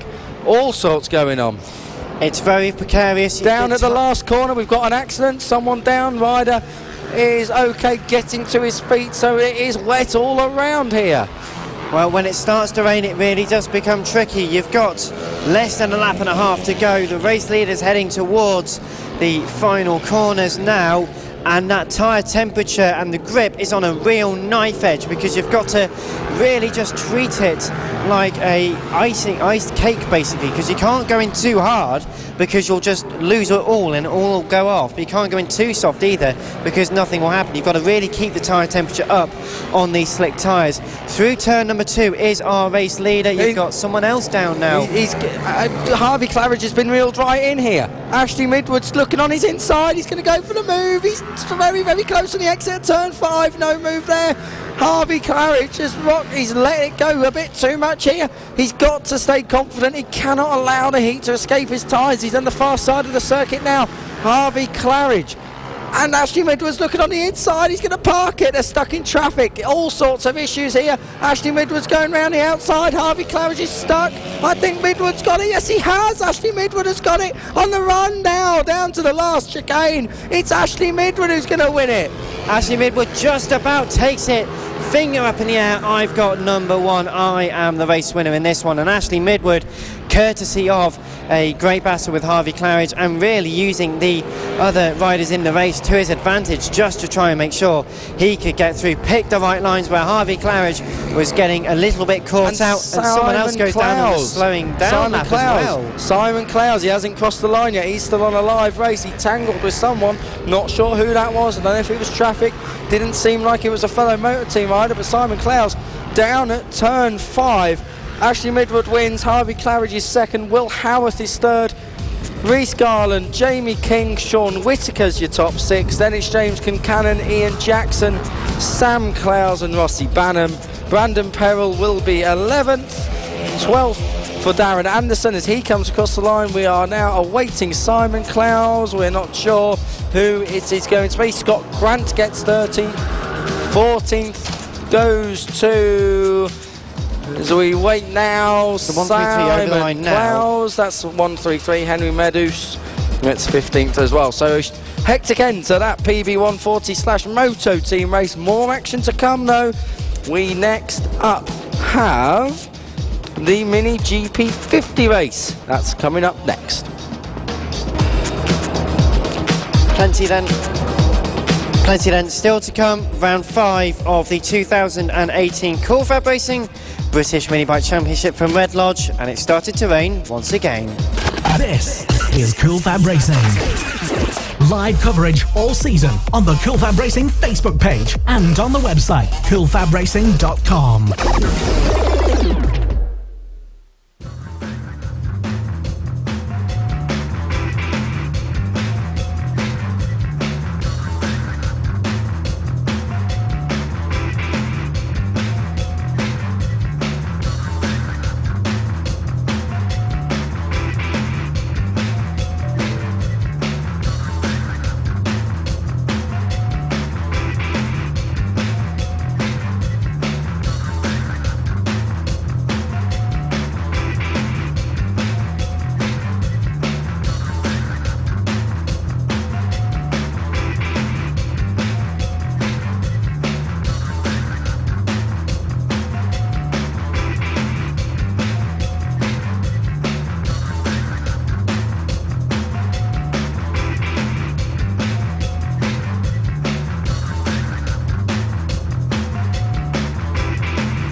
The Mini GP50s head out onto the circuit now as the weather starting to become slightly more inclement. It's quite difficult conditions as heard in the Pit Bike 140 and Moto Team race, and I think a few of them are starting to go out maybe on cut slicks, which is indicative of what the expectation is for the weather. Casey O'Gorman will be starting on pole position with James Cook following him on the front row of the grid. Emmanuel Brinton and Josh Bannister are on row 2, with Eddie O'Shea and Thomas Gomez on row 3. Row 4 will be Kyle Payne and Ollie Walker, with Dylan Mellor and Harrison Crosby rounding out the top 10. Then we've got James Rose and Lucas Brown, with Ryan Hitchcock, Cameron Sewell, Alfie Davidson and Harrison Desoy rounding out the 16-strong grid. Everyone just coming into their final positions ahead of the start of the third and final race of the weekend for the Mini GP50s. Marshall's starting to move away from the side of the circuit, getting ready for the race start. Looking towards the lights, Casey O'Gorman starts on pole position. We don't want to really creep from the line. The number 31 had a big old creep, and Casey O'Gorman has had a poor start, dropping down into third place, nearly into fourth place, just about consolidates third place. But from the front row of the grid, James Cook got a decent start, and there's been a big crash down front at turn number 2. All separate incidents. Casey O'Gorman's in there. Don't know who else is in there. Looks like a couple of leaders, but look who's leading now. Eddie O'Shea, winner of this race earlier on, resumes his position at the front. Casey O'Gorman's got back going. Emmanuel Brinton was another one who's gone down. I think the other one was Josh Bannister.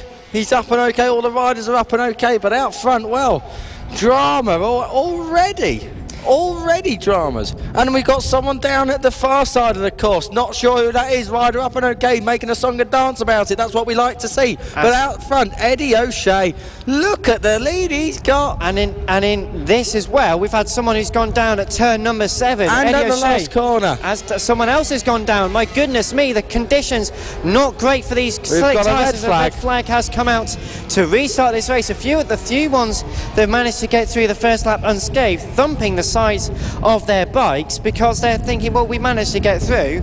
It's not necessarily my fault that everyone else had struggled, but because the circuit, it is starting to rain. It is also quite cold when it starts to rain, so they're having a bit of difficulty getting that temperature into the tyres. And it was a big cluster as they went into turn 2. 3 or 4 took each other out, then 1 or 2 went down at turn 7. They continued, 1 went down at turn 8, and then it just all got a bit more hectic from there. There's a fast one at the end of the lap. Luckily, rider is okay. Not sure who it was, but the front end folded going into that last corner, but on the right hand side, so you're just decreasing his speed. Very lucky not to hit the tyre wall. That would have been a bit of bike damage and, well, maybe a bit of rider damage. But all the riders who went down at turn 2 was all actually separate incidents. They all lost the front. It's the rain that's doing this. It's not. It wasn't a hell for leather load of riders just pushing on way too hard and no heater tyres. It's just the fact it is slippy out there, and unfortunately it's caught a load of people out, which is far from ideal. That's James Cook just having his bike wheeled back for him. He must have been one of the riders who took a tumble down at turn 2. But this is the weather conditions we've got at the moment. Inclement, I think, is a fair way to describe it. But already a dramatic opening first lap of the final Mini GP50s race of the day. Very difficult indeed, because we had 15 that actually took the start of the race. Only 7 who came over the line by the time the red flag had been called. So Marshall's just sweeping the circuit to get rid of some of the debris and hopefully sweep away if there's any residual oil on the circuit to not help with the slippery conditions. Was such a large field, for example, in the Pit Bike 140 and Moto Team race, that it may have dropped just a little bit of oil as well. But the Marshall's going hard to work, and as ever, a big thank you to all of the Marshals and the medics and the organisers for their hard work over the last weekend. As ever, a big thank you to you all, but they are just helping clear up some of the bikes from the first start for the Mini GP50s under red flag conditions from round 5 of the 2018 Championship from Red Lodge. And, well, Kiko, I mean, I would ask, let's analyse that, but I think you did quite a good job of explaining how difficult it is, especially as it's not heavy rain, it's just sort of spitting, but that really does have an effect on the front tyres, on the on the tyres, in terms of difficult to really get the heat into them. Slick tyres obviously work very different to standard road tyres, and again to wet tyres in the way they generate heat, the way the actual carcass it moves around, and then the profile of the tyre as well is also quite a key one to use. It's a difficult one because what else could they have done at turn 2? They're all tipping in first lap, and unfortunately a few riders just pushing on a bit too hard and being caught out by difficult conditions. The thing is now that a lot of riders avoided that, and they'll be going back to their pits thinking, well, why has it been stopped? Why have we had this stopped? It's not our fault they crashed. That's how they'll see it. It's a bit of a bit like Argentina MotoGP. You know, Jack Miller was the one who decided to go with slicks, and then there was a mass mob rule, and you know, the rules were changed a bit. But that's how they'll look at that. I'm sure Race Direction made the right decision in red flagging it. It was dangerous. You had riders flying about all over the place. Not what they've come here to do. The next topic of discussion will be about the solution here, because you know, it's not really wet enough for full wet. So what do you go out on? Is it going to carry on raining? It's cloudy, but it's been cloudy all day. Is it going to rain again? Personally, I don't know what I'd do. I'd probably risk it for a biscuit and hope the cookie ain't going to crumble myself.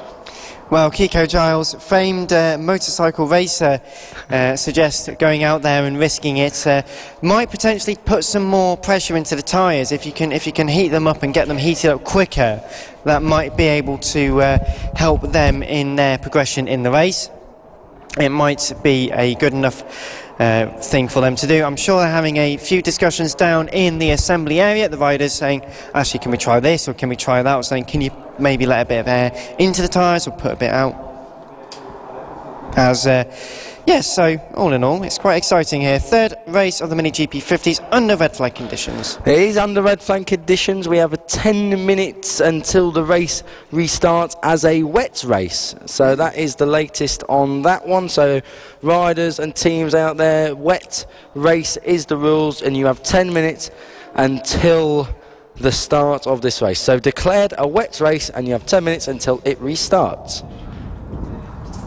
So red flag for race 3 of the Mini GP 50s at round 5 of the 2018 FAB-Racing British Mini Bikes Championship. We're under red flag conditions at Red Lodge as the race has been declared a wet race, and all of the competitors will be filling in and putting on slick tyres.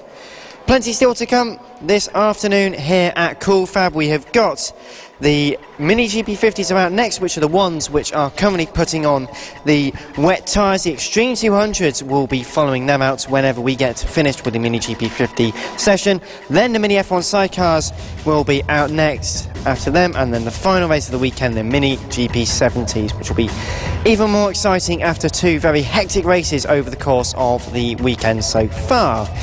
Kiko, we're going into wet conditions, which they must think that it's obviously going to get worse in terms of the weather. So you were going to risk it for a chocolate biscuit. I was. And the organisers surprisingly disagreed with your opinion there. But never. For the rest of the weekend, what are the implications for the next 4 races? It's hard to say, because 2 minutes ago when I just went away, it wasn't raining, and now it started raining again. So quite heavily as well. Just because it's declared a wet race, it doesn't mean you have to choose a wet tyre. It effectively means that if you go with slicks and it rains harder, you will not have the race stopped, so you can pit again and change tyres. It is going to be declared a wet race. You have the choice to run wet, but if the rain gets heavier, the race ain't being stopped. That's effectively what that means.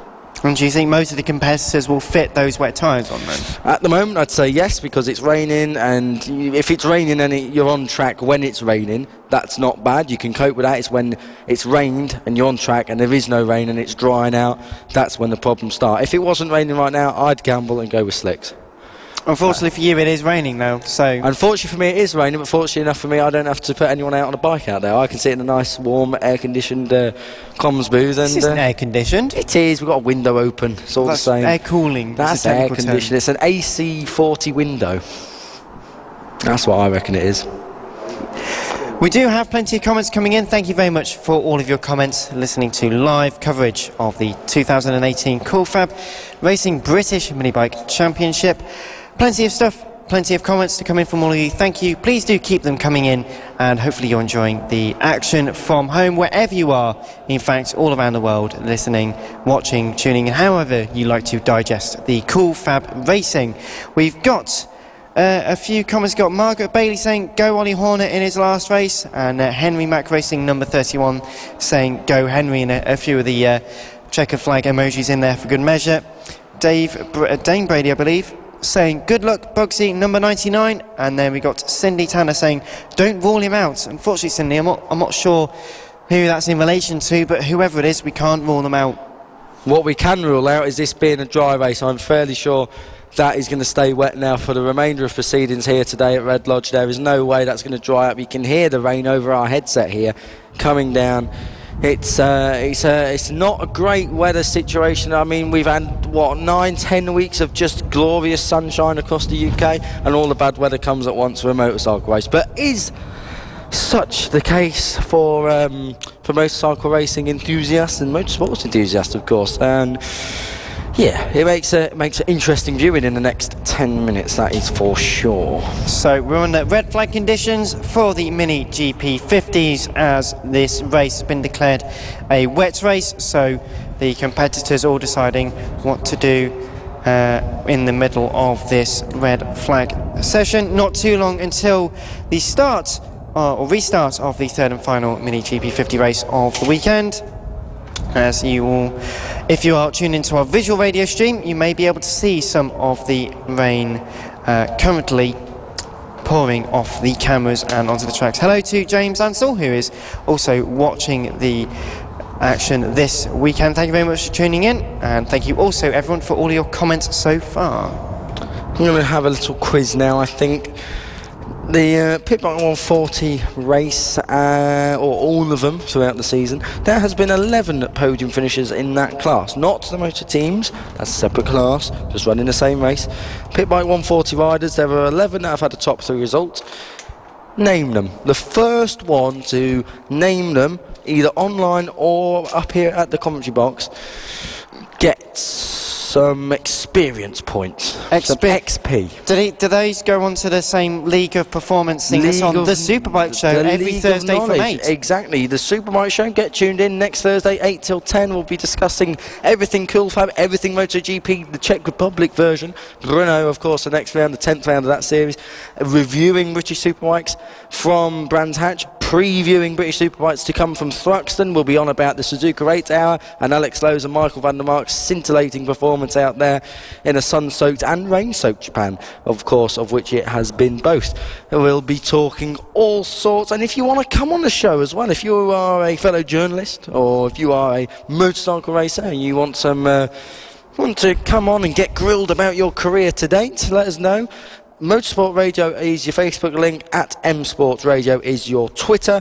Motorsport Media is the YouTube account, of which you can find all previous Cool Fab Racing rounds on there, right back from round 1 this season, and I believe you can have a little look back to last year's stuff. And if you fancy a little bit of a gander on our website, why not? Motorsport.radio is the place to be for all the exclusive interviews and in-depth race reports across the world of motorcycle racing, World Superbikes, British Superbikes, National Stock 1000, British Super Sport, MotoGP, Moto2, Moto3, all sorts of stuff.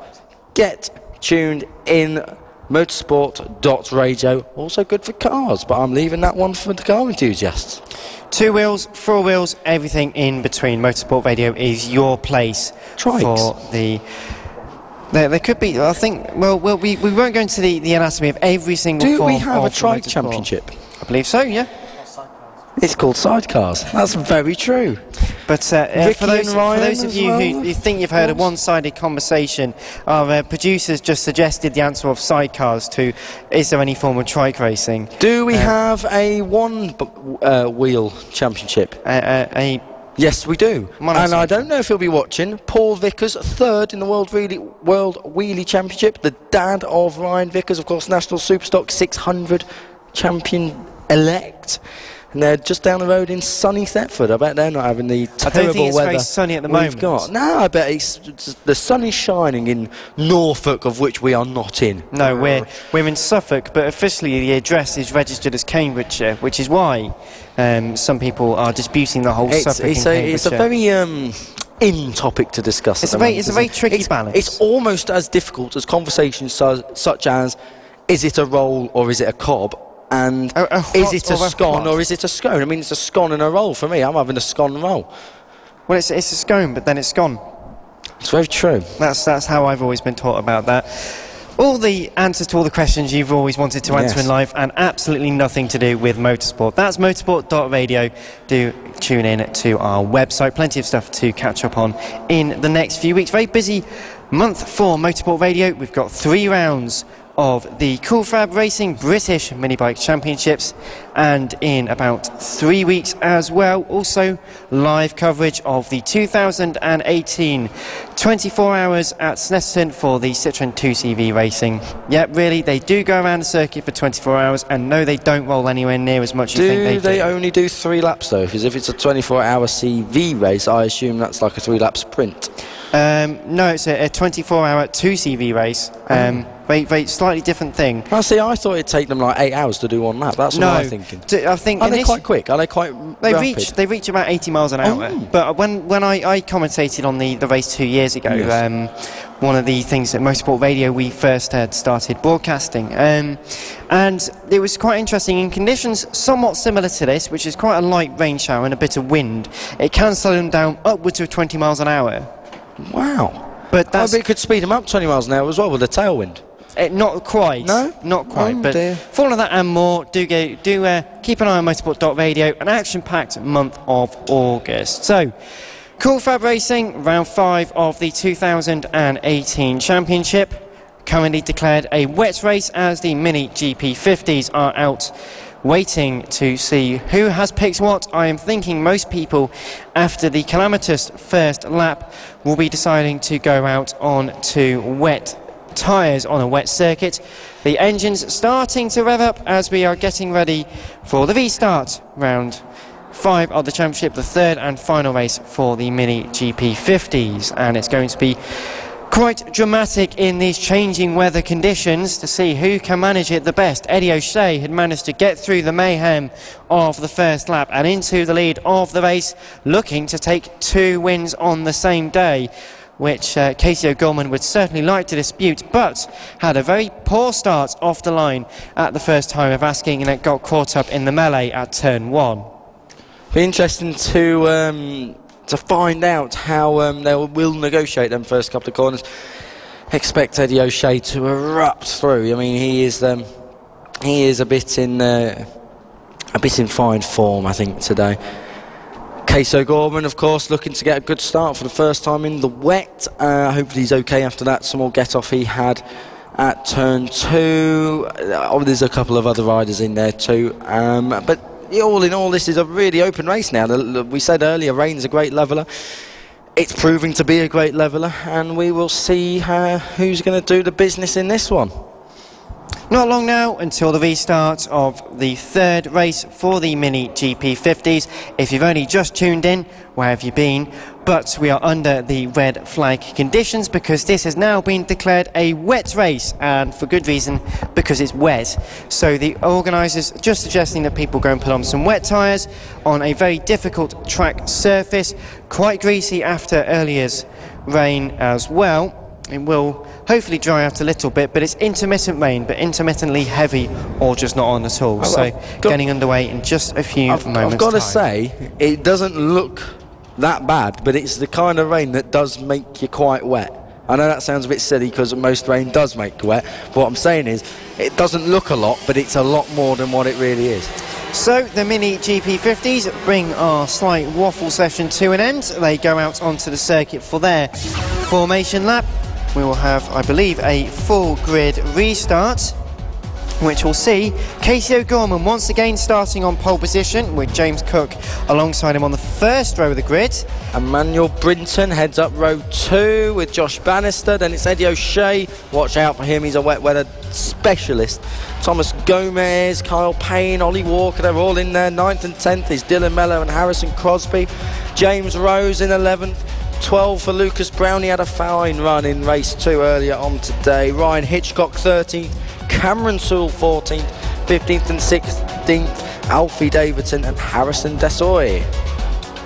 A good session, a good entry for this weekend. 15 out on circuit at the moment, slowly making their way around to the circuit. They may get another formation lap just to get the temperature into the tyres, everyone being waved through, so one more warm-up lap. A few of them having now gone out onto the wet weather tyres, which in these conditions is probably for the best compared to the slicks they were running at the start of the race.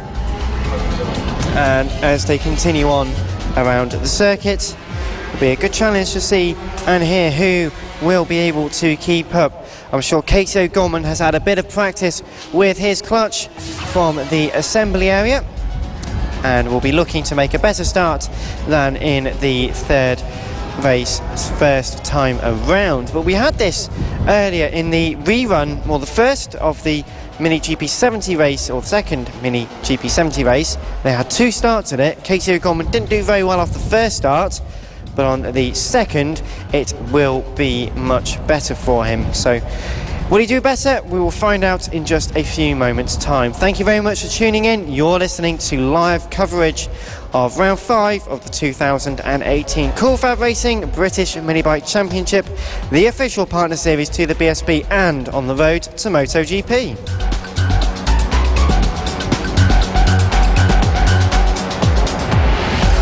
Eddie O'Shea moving into his good position now. Everyone just finding their feet into the conditions. I think pretty much everyone have now gone on to the wet weather tyres. It's been declared a wet race, hence why we had the slight delay to the second start to this race.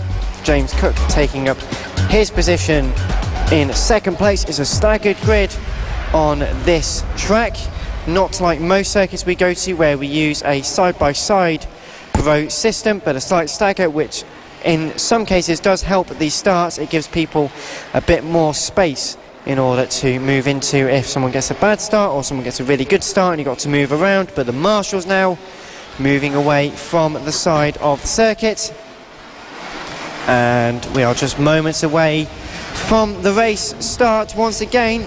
At the second time of asking, the Mini GP50s start to rev their engines. The wet conditions make it all the more challenging. Casey O'Gorman on pole position. There's a bit of creeping from the second row again, but underway we go. Casey O'Gorman, a much better start, nearly 4 wide for some of the riders further down the order, going into turns 1 and 2 for the first time. Everyone tiptoeing their way around turns 2 and 3. Normally they'd be flying through there, but because of the painted concrete, it's all very, very slippery stuff. Casey O'Gorman very hesitant to make his way out of turn 5 for the first time out of 11.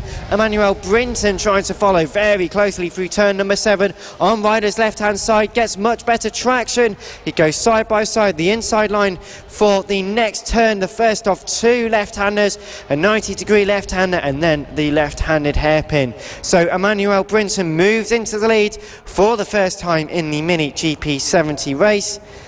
Casey O'Gorman back down to second. Eddie O'Shea looks to be in third place so far. Everyone very, very slow, but have all got through cleanly so far, touch wood.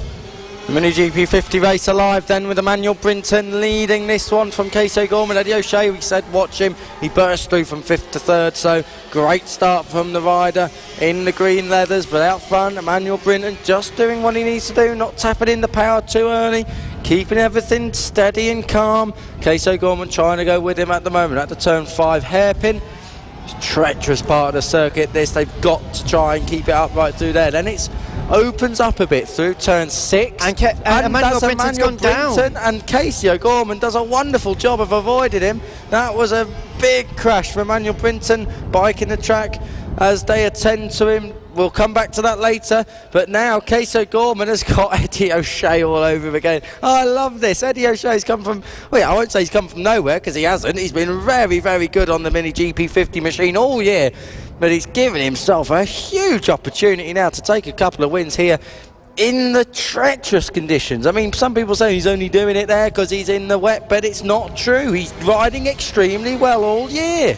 Emmanuel Brinton walking back to his bike. He's out of this race but up on his feet, which is good to hear. So far Casey O'Gorman leads ahead of Eddie O'Shea, with James Cook and Dylan Mellor 3rd and 4th.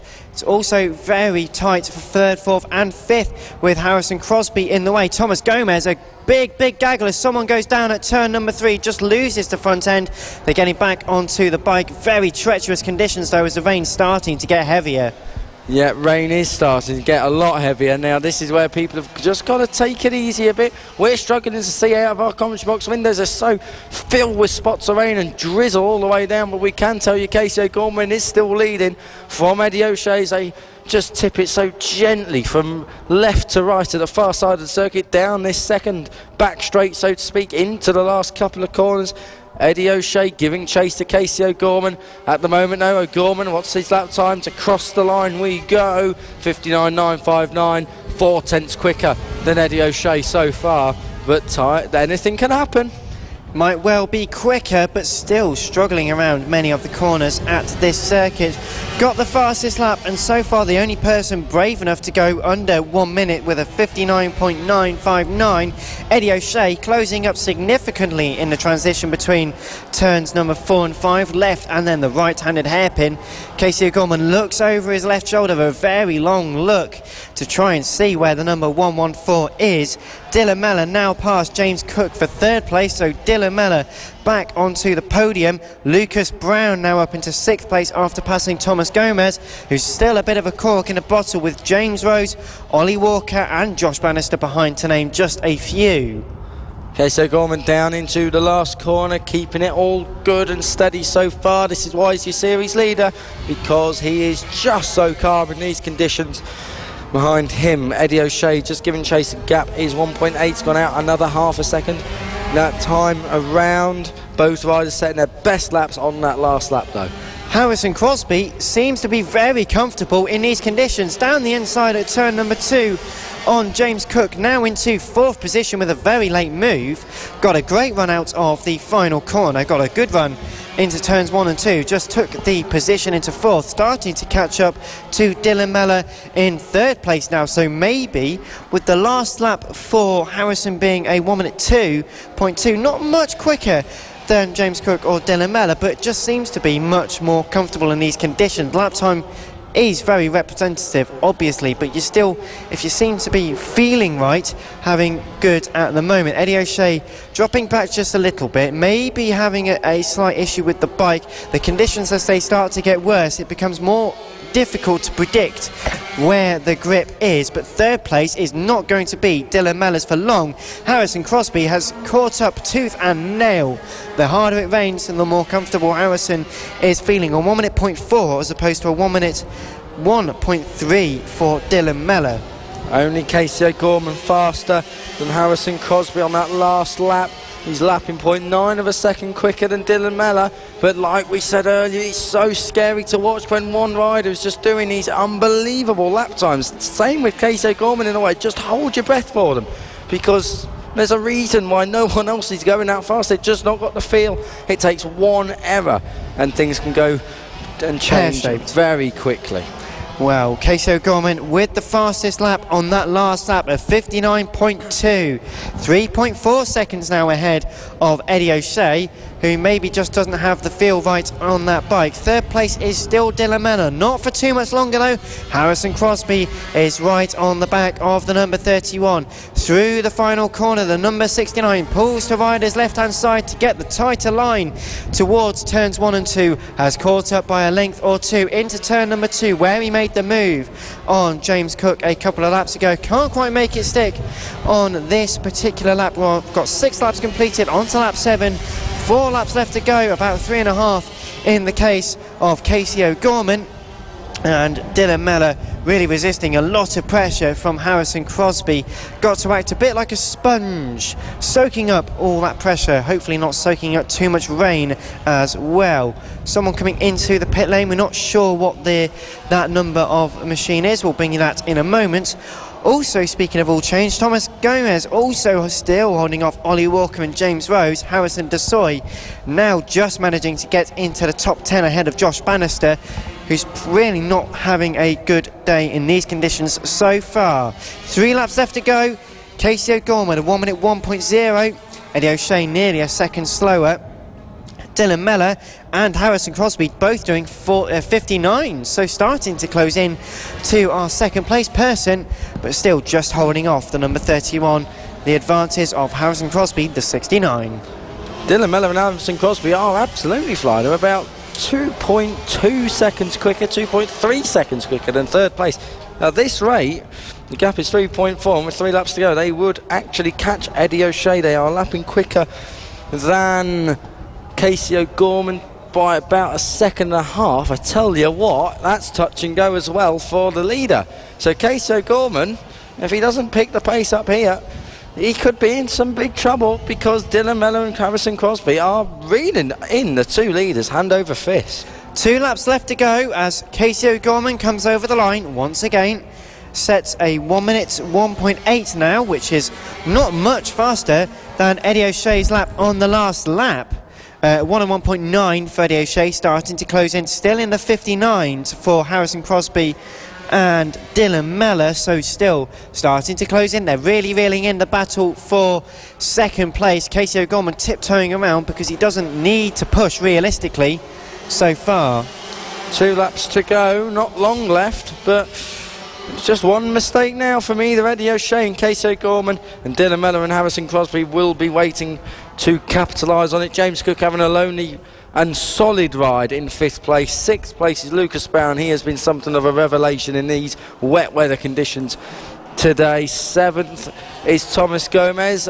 Now as he just pips Ollie Walker up the short burst to turn 7. James Rose 9th, Harrison Desoy in 10th. We are on the last lap. Casey O'Gorman, what's the lap time he's done? Eddie O'Shea's picked the pace up. The gap is now just a second between second and third. So we may well have a scrap here for second place. Maybe a win if it all goes wrong for Casey O'Gorman at the front. Dylan Mellor has set a new fastest lap of 58.6. That's a couple of tenths quicker than Eddie O'Shea. Harrison Crosby not too far off that as well. They're fighting for third. They're fighting for second. Our race leader still in the 1 minute. Casey O'Gorman, unbelievably, is one of the slowest out there at the moment. It all could close in. They've got half a lap left to go through the left-handed hairpin and the right-handed hairpin. Casey O'Gorman, touch wood, has just about managed to hold this on, but Eddie O'Shea is not as secure in second place. Dylan Mellor in third is the fastest person out on circuit at the moment. They come through the final corner. The number 7 of Casey O'Gorman is about to take another victory in treacherous conditions, taking the checkered flag. Eddie O'Shea in the 114 just about holding off. They come up to the line and Eddie O'Shea does take second, but only just from Dylan Mellor and Harrison Crosby, who set the fastest lap on that last one of a 58.3. It's still very close. Also the battle further down the field. Thomas Gomez holding off like he's been doing for the entirety of the race. They make their way down to the final 2 corners. The left-hander at turn number 11, such a difficult one. Lucas Brown just comes home in 6th place ahead of Thomas Gomez. Then behind Thomas Gomez, Ollie Walker's overtaken James Rose in 9th. Harrison Desoy in 10th, with Josh Bannister in 11th place. Alfie Davidson 12th, with Ryan Hitchcock in 13th. Emmanuel Brinton is in 14th, obviously a retirement from that race. Unfortunately, Kyle Payne not taking the start. So very difficult conditions after the red flag stoppage and it being declared a wet race. The Mini GP 50s delivered a scintillating battle. Unfortunately, not quite close enough as we move on now to the Extreme 200s here at Red Lodge for round 5 of the championship. This is Cool Fab Racing. Live coverage all season on the Cool Fab Racing Facebook page and on the website coolfabracing.com.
Now, the Extreme 200s have headed onto the circuit ready for their third and final race of the weekend.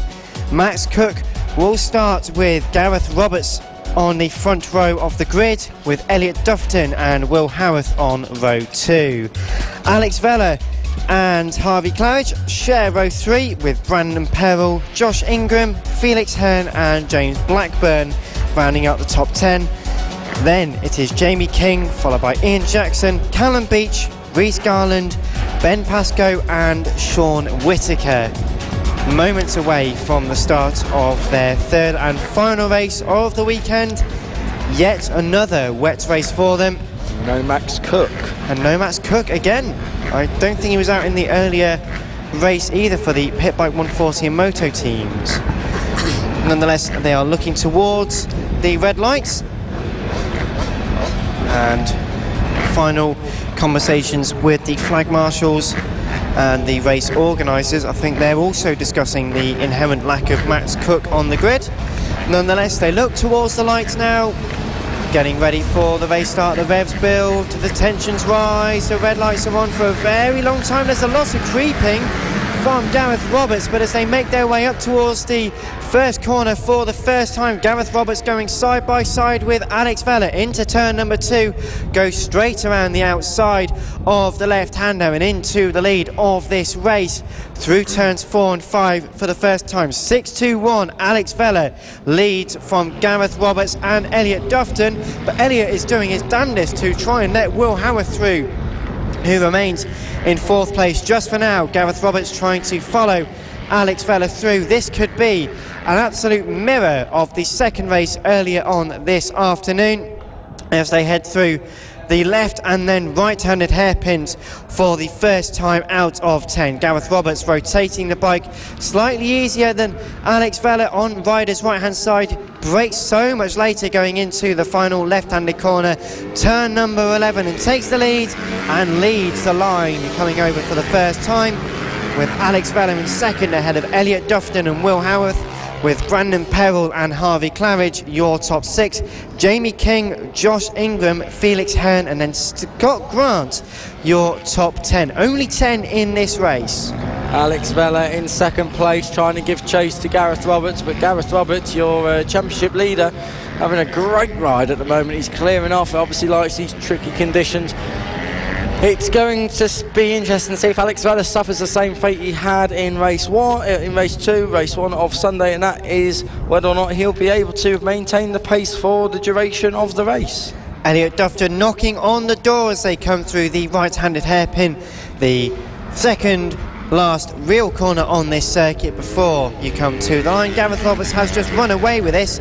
Alex Vella returning to his position from earlier as acting as chief doorstop in second place, and there's also a big old battle going on with Brandon Perrell in fifth with Harvey Claridge, Jamie King, Josh Ingram and Felix Hearn all very closely behind through turns 2 and 3, side by side with Jamie King.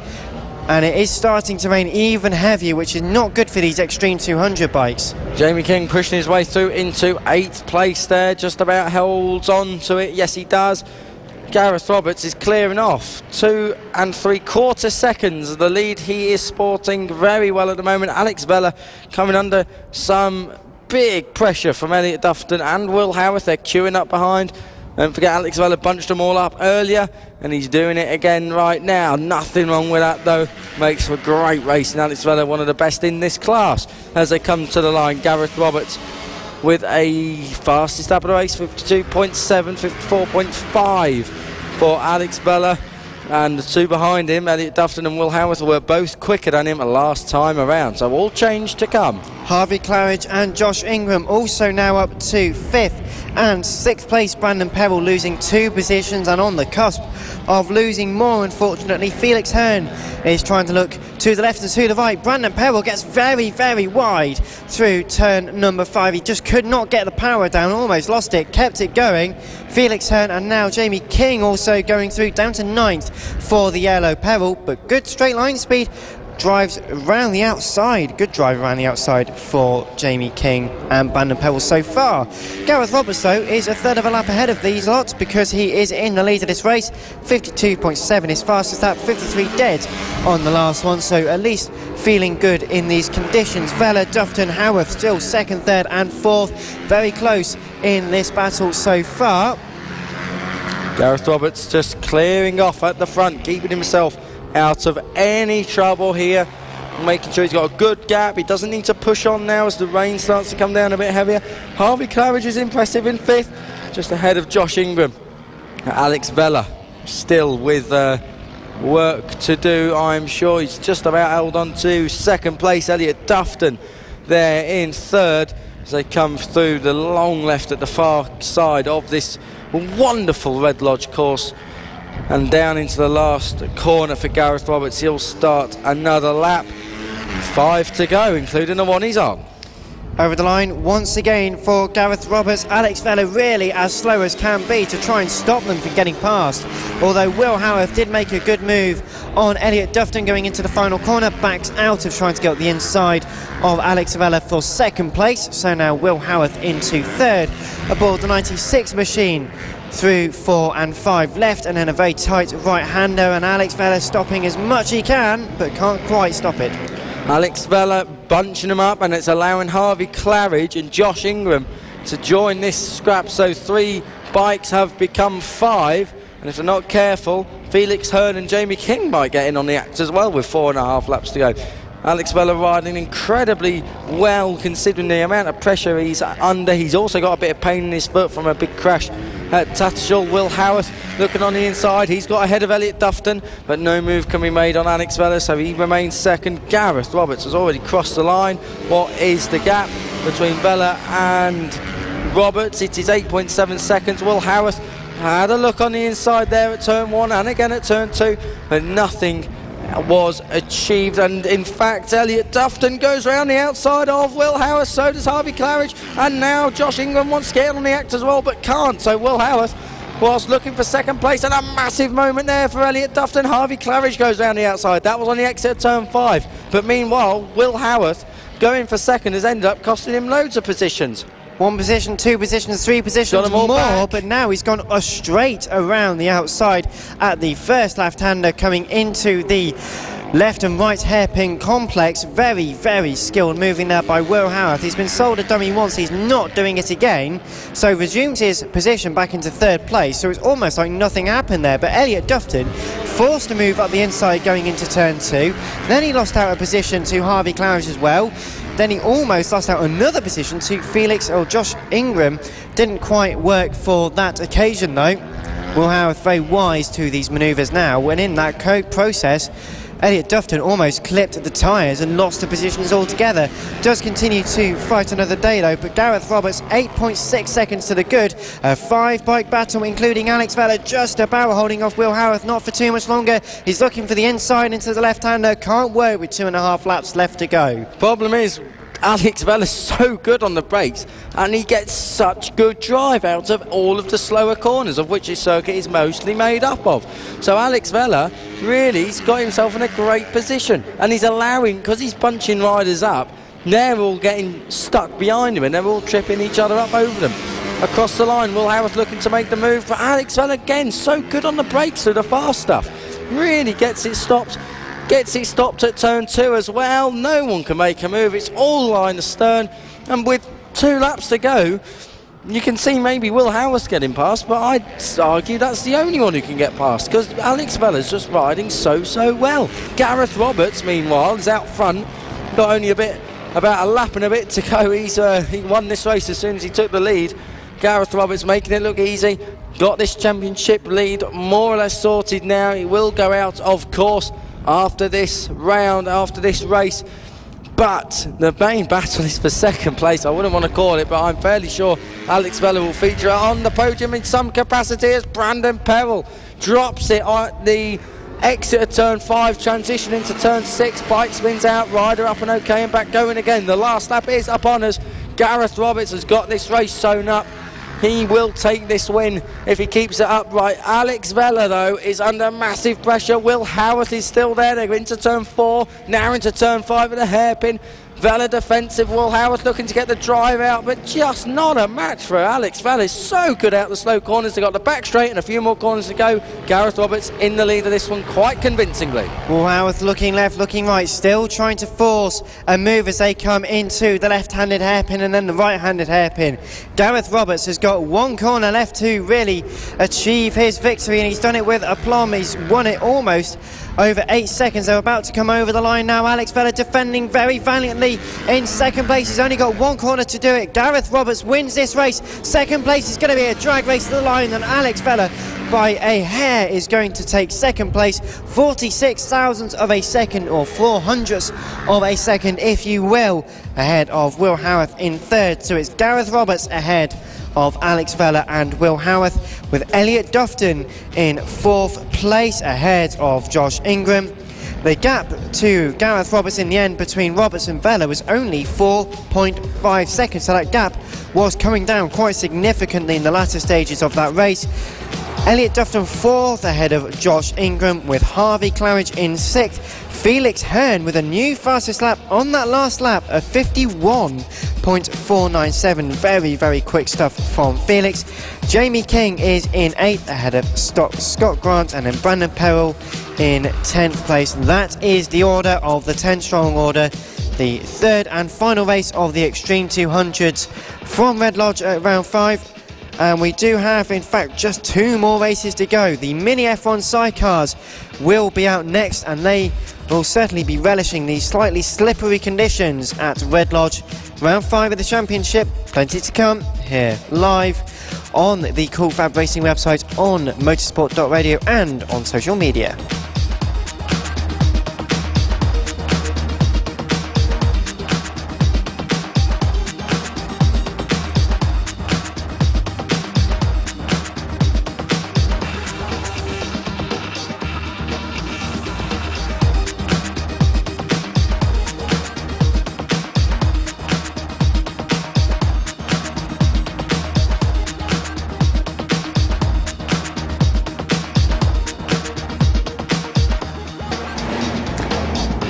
The Mini F1 sidecars are our second last race of the afternoon and of the weekend. Would you believe it? We've gotten to that point already. It does feel very sad to think how quickly the racing's gone, but it has been some brilliant action over the course of the day so far.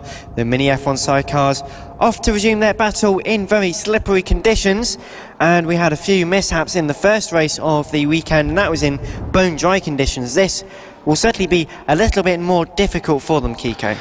It will be a little bit more difficult for them, but this is the adults class. They should be able to cope with it relatively well.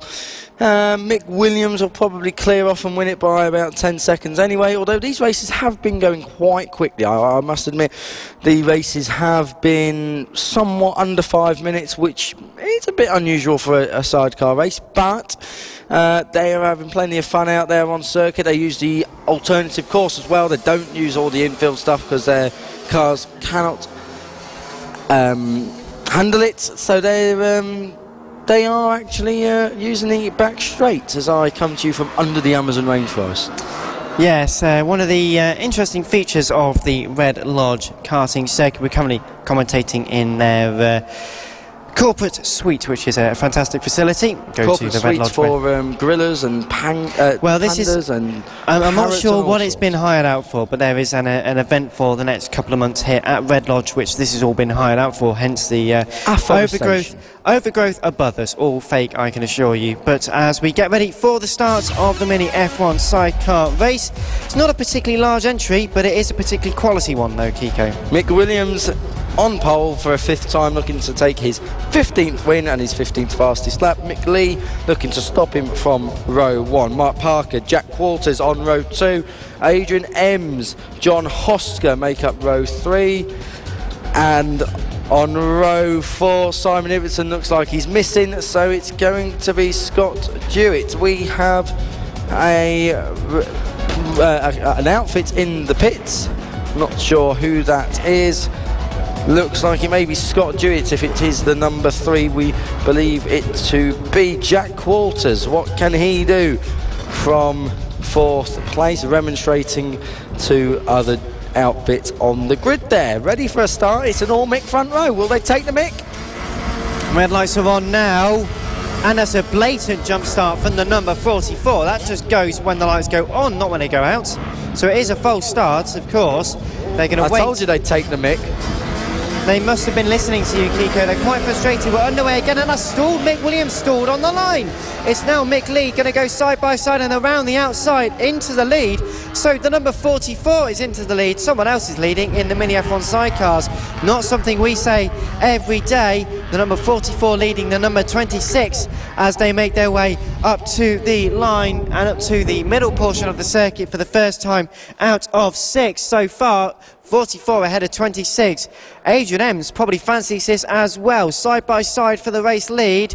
Mick Williams going to give it a good go, but being defended for the first time. Incredible. We are actually going to have the first lap this year of Mick Williams not leading across the line. Why did I start talking? Mick Williams leads across the line. If it was a drag race, he would have cleaned up there and then. Mick Williams then leads across the line. Mick Lee will be going after him. Adrian Ems are getting a double slipstream here as they go down the back straight for the first time towards the left-hander at the far side of the course. Adrian Ems closing right in on Mick Lee. They're not letting Mick Williams get away with this. I tell you, we're in for a race. We are in for a race. Unfortunately, not the case for Scott Jewett, who have pulled off with passenger. Unfortunately, the problem for the number 3 outfit. They're sat spectating on this race, but to end lap number 2, it is Mick Williams in the lead of the race. Mick Lee, the 44 in second, just ahead of Adrian Ems. Then the 230 and Mark Parker is ahead of John Hosker. And John Hosker certainly giving it a good go as they make their way through the next couple of corners. We do have Jack Walters involved in that battle for 4th place as well. 2 for 2nd place, 3 for 4th place so far. Very tight stuff as we're in the middle portion of this race already. Mick Williams probably heard what you'd said on the grid and thought, you know what, I'll humour him for a little bit, and then just goes, okay, final corner, right, I'm having my lap time now, guys, I'm off again. Still very close for 2nd place. Mick Lee, the number 44, running a bit deeper, and Adrian Ems has managed to get past. In fact, it's a problem for the number 44 as it pulls into the pit, stays to the right hand side of the circuit, pulls in back into the holding area, unfortunately. So a problem there for Mick Lee, promoting Adrian Ems into 2nd place. 3rd place is now Jack Walters. For those of you considering on our live stream who might see Mick Williams in 6th, he is in the lead, just might have a slight transponder issue currently, but battle for 3rd place, it is still Jack Walters. Rain starting to come down very heavily. We can hear it over our headset. We can see it falling on the windows of our commentary booth. So rain is coming down. They should all be okay. 2 laps to go, including the one they are on. 2 laps to go, including the one they're on. We are right, indeed. As we get side-by-side action, that looked to me like John Hosker was just getting past Jack Walters. Yes, it was. And Mark Parker trying to get in on the act as well. Big slingshot down the back straight, gets Jack Walters going here, but John Hosker looks to me like he's got that one covered. It's Mark Parker you've got to watch out for down into the turn at the end of the straight. That's turn 4 now as they come through into the complex. Mick Williams clearing off though at the front, although Adrian Ems was actually 0.2 quicker last time around. It all starting to heat up at the moment. Jack Walters got quite a poor exit of the final corner on the last lap. Certainly does not repeat that this time, but a much better run for Mark Parker means they're going to look around the outside going through the first turn. We're on to the last lap already, would you believe. Mick Williams still in the lead, but only just from Adrian Ems, unless they make their way through 2 corners left to go. They're out of the right-handed hairpin, and Mick Williams, despite the excitement he caused us at the start of the race, is going to head through the final corner for the final time in the lead of the race. Takes yet another victory ahead of Adrian Ems. It should be the number 127 of John Hosker to take 3rd place. 4th place though is still up for debate. The number 2 of Jack Walters gets a decent run out to the final corner, takes it ahead of the number 230. So Mick Williams has won this race, the 26, winning ahead of Adrian Ems and John Hosker, with Jack Walters and Mark Parker coming home just behind. Mick Lee pulling off after a couple of laps with a problem with that sidecar, and then the number 3 not being able to complete the first lap, unfortunately.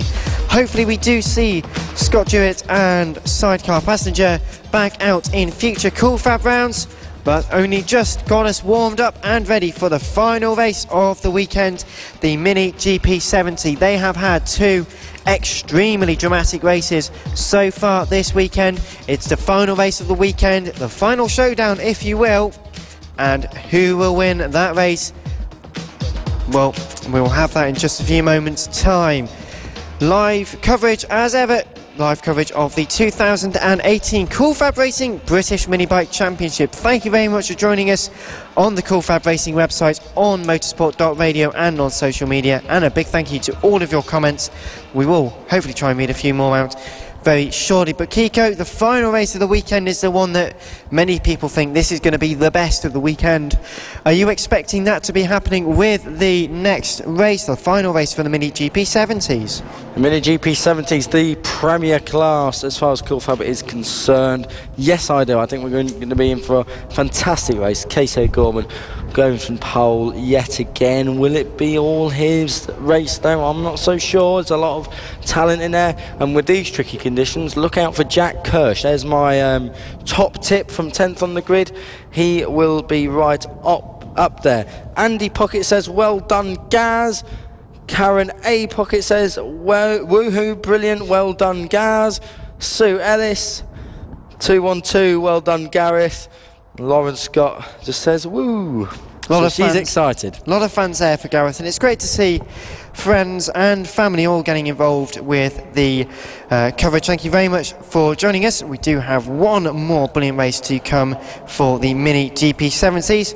Well, when we started the Mini GP50 race, it was a bit tricky. Everyone sort of having a few calamities because it was dry and then it started to rain. This definitely will be a wet race. Casey O'Gorman will start on pole position. The rest of the field, though, is going to be a bit different, Kiko. It is going to be a little bit different. Casey O'Gorman on pole position, a 45.523. Evan Belford second on a 45.946. Behind them, Owen Mellor and Bailey Stewart Campbell. Behind that is Callum Beach and Rossi Bannum. On row 4, Finn Smart and Sean Abel. Row 5 in 9th place is Saffron Watley, and then it's Jack Kirsch. We are awaiting to see whether Saffron Watley will appear after her small crash earlier on. James Rose in 11th, Holly Harris in 12th, and Elliot Crosby is 13th on the grid. So that is your final grid for the weekend. Can't believe we're at an end already. Just one final 13-lap encounter for the Mini GP70s. They will be out in just a few moments' time. If you're just about to go home, I would highly suggest, if you're here trackside of course, I would highly suggest you stay and view the final race of the weekend. It will be an absolute cracker. If you do want to listen back to what is going on this weekend, if you want to listen back to the races that you have been involved, your friends or your family want to catch up, then let them know. Go over to motorsport.radio and onto the Cool Fab Racing website, where you can download as a podcast version all of the 2018 races so far. You'll be able to catch up and see just exactly what happened from our perspective when we get terrifically excited over some of the brilliant racing that all of you guys and girls here provide for us. Onto the grid then for the Mini GP70s. Casey O'Gorman and Evan Belford on the front row of the grid. They have been the two challenging at the very front this weekend so far. Owen Mellor, after his great ride earlier, a few great rides earlier from Owen, will certainly be looking to improve on results as well. Evan Belford, can he stop Casey O'Gorman in this one as well? We had a big fight in the first round, the first race of the day, race 2 across the weekend. This is the one they all want to win. This is the one that Casey O'Gorman will want to win the most. Evan Belford will want to stop Casey O'Gorman taking all the glory here. This is the headlining event that is for certain. We had a bit of controversy early on with a red flag incident as well. Casey O'Gorman wasn't leading at that point, so the red flag had come out. When we restarted, Casey O'Gorman did lead. Casey O'Gorman went on to win. Lots of talent to look back, but it really is all about the front two rows here.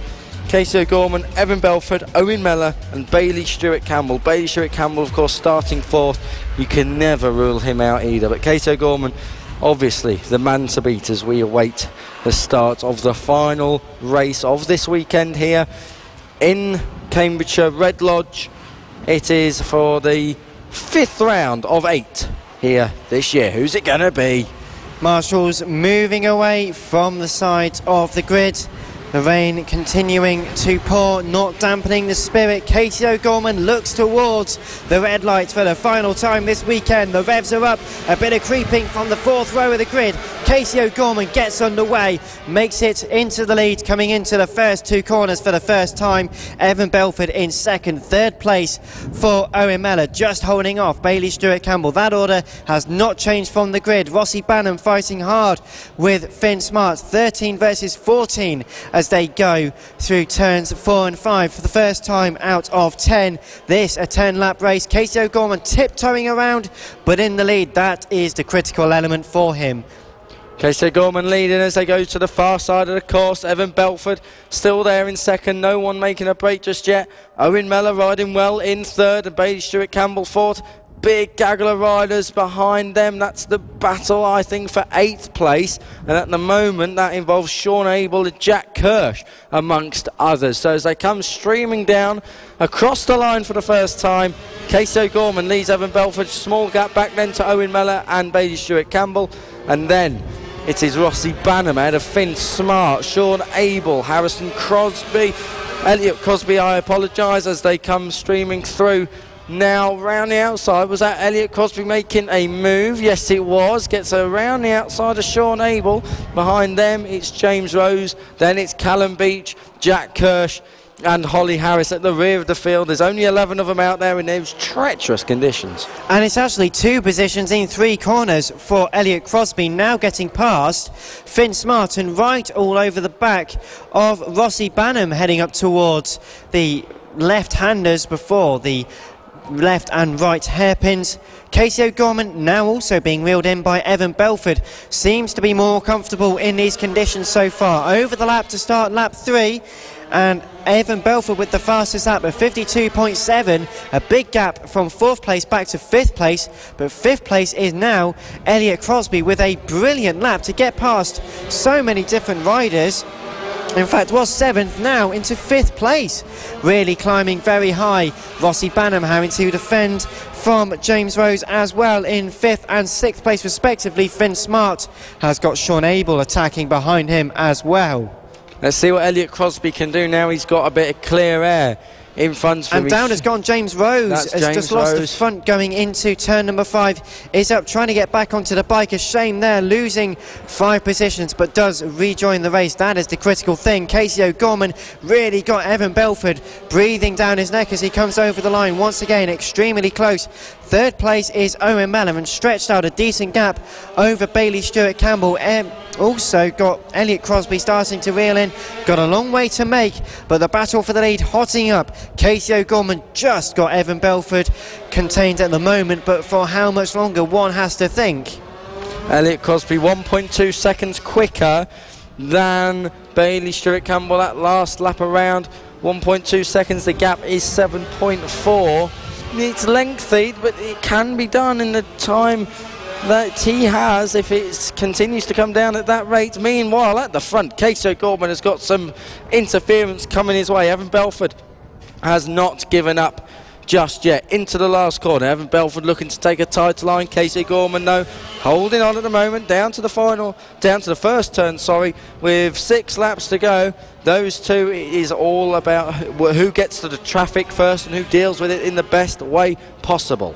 O'Gorman and Belford trading fastest laps of 50.045 for Casey O'Gorman and a 50.091 for Evan Belford. Just a few hundredths in it. That's so consistent between the pair of them, but so frenetic is the pace. They're starting to catch up with the battle for 7th and 8th place at the moment, really starting to reel them in, which can add an extra challenge to this race. Sean Abel still in 6th place, Jack Kirch 7th, 8th is just over the line, going to be Holly Harris. James Rose really very close as well. Callum Beach has yet to appear on our timing screen. Finn Smart having a good battle at the moment, but our two race leaders, O'Gorman and Evan Belford, now getting into the 49-second mark, so much quicker than everyone else. But Casey O'Gorman having to negotiate a couple of the other people in this race. That's cost him a good bit of time compared to Evan Belford. Belford is going to be keeping one eye on this, trying to make the same moves that Casey O'Gorman has done, has followed him through. Not helps Casey O'Gorman, but given Evan Belford a new lease of life. 4.5 laps left to go, halfway into this race, and O'Gorman has not looked less secure in a race win than this before. We've seen on other occasions the traffic has never worked in Evan Belford's favour. At the moment, it is doing. They're just coming up to Jack Kirshner, getting to him at a wrong point of the track there at the last corner.